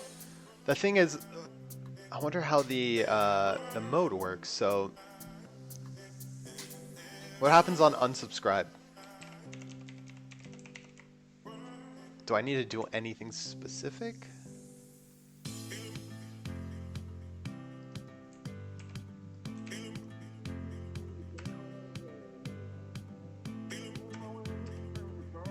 I think that's it. That's pretty much it. That's all the docs say, but we have definitely figured out the docs are not binding at all. Let's just make sure everything works.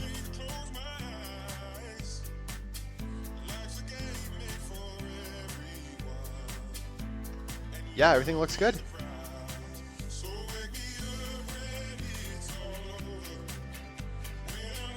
Awesome. So now followers webhook should work. So if anyone followed me right now on my channel, the webhook would fire off.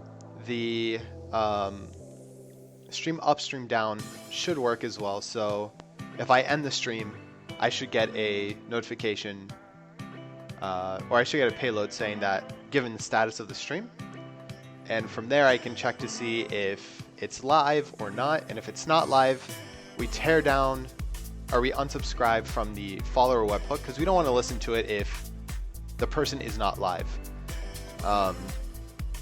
We don't care. They probably will not be using the app while they're not live, right? And then when they go back live, when they're start up again, assuming that, like, let's say they're off, they're still on the page, still doing their stuff, and then they decide to go live again, they should be able to then resubscribe to that follower webhook, and should be freaking golden, man.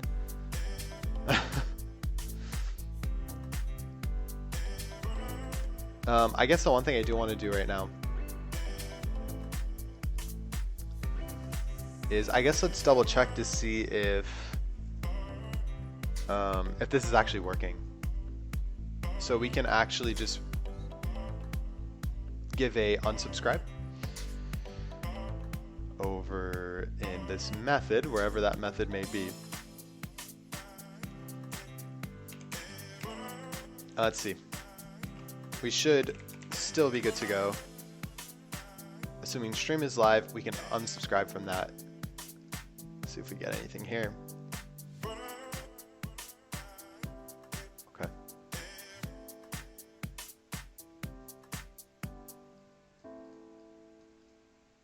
These are found returning. Twitch stream up, down returning. Challenge sent. Awesome. Yeah, I think we're good. Technically, we are unsubscribed now from the follower hook. And that's it. And I guess technically we should have a unsubscribe from the same deal in here. This stream status webhook. So let's also call this config stream status. Same deal. We'll pass in the mode. Here, we'll give it a mode.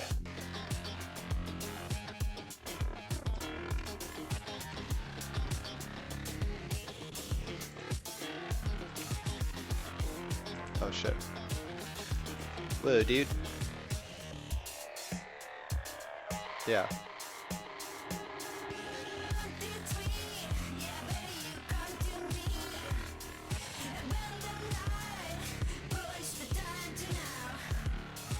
Okay, cool. So at this point, let's go ahead and change this now.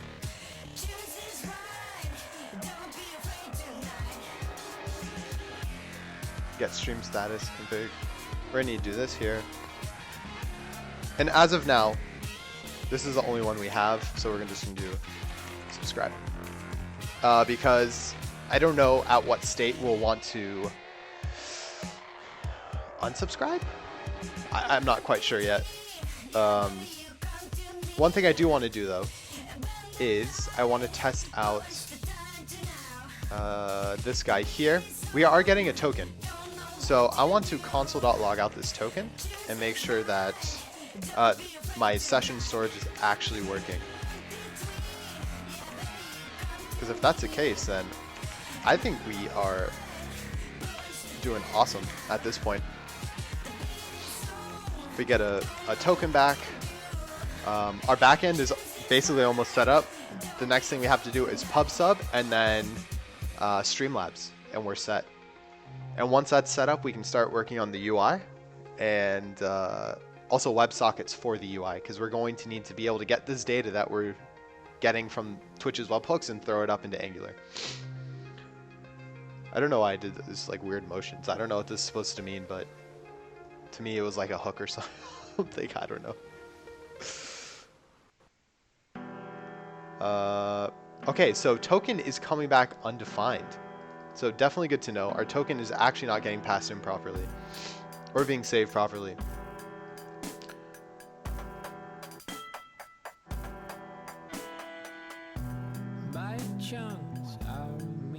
So let's figure out why.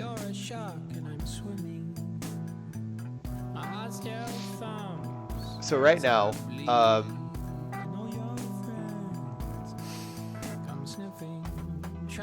wonder if we can do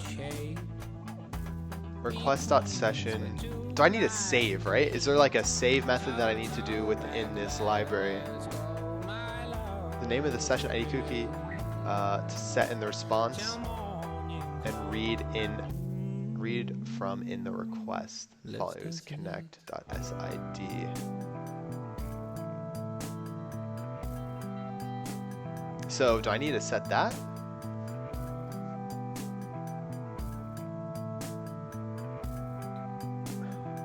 Oh, got it. So we actually need to send this as well. That's probably what the issue is. I'm not sending the attribute over. Or this will print it.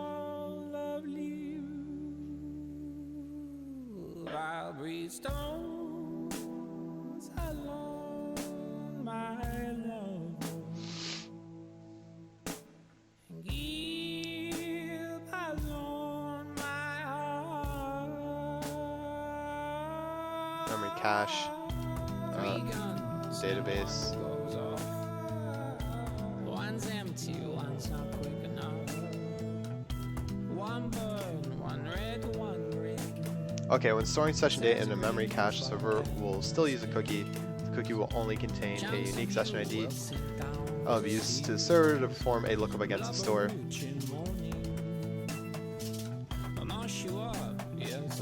Okay, so secret key, true, new mem cache, host, blah blah blah. I just want to use a regular cookie, right? I should be able to do that with this library. Maybe not though.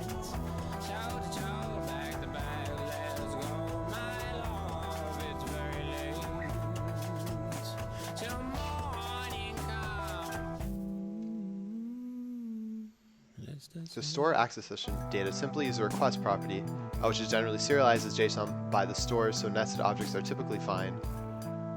Okay, so we do this. Access session as request.session.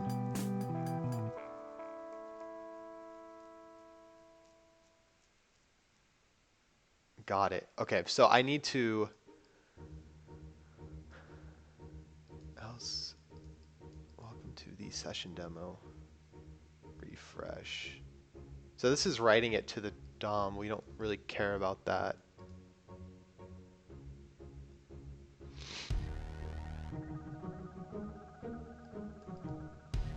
If session views. Okay, so here let's do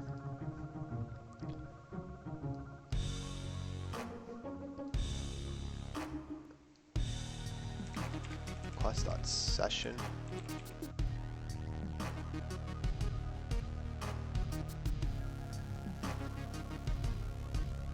Dot views.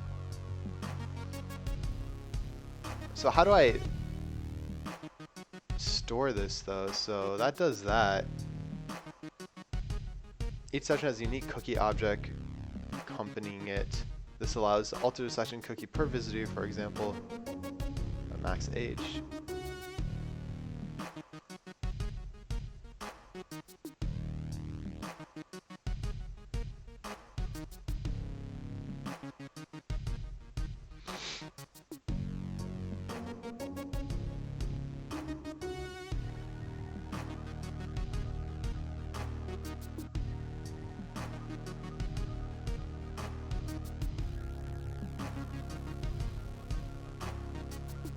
So it just says to use the session. So from what I'm understanding, this should be in my request, right?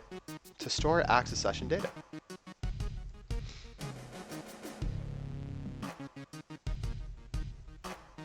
And it's not like they're doing anything here. They didn't set views up here. They just checked for, oh, excuse me. They just checked for views. So we can just call this token, I'm assuming. And let's just store this after our token, right? After login, store auth token. No user ID is needed.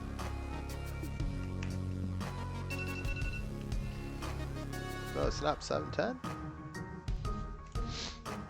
All right. All right, guys. It is time for me to head off, actually.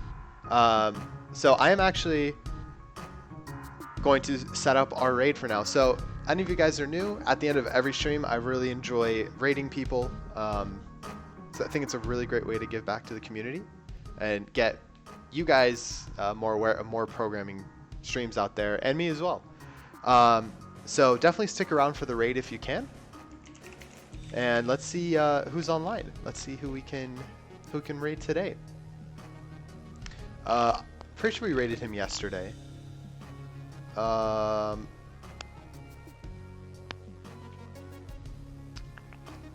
Let's see. There's not really many people live on programming right now. That kind of stinks. Okay, in that case, I think I've rated these people many a time.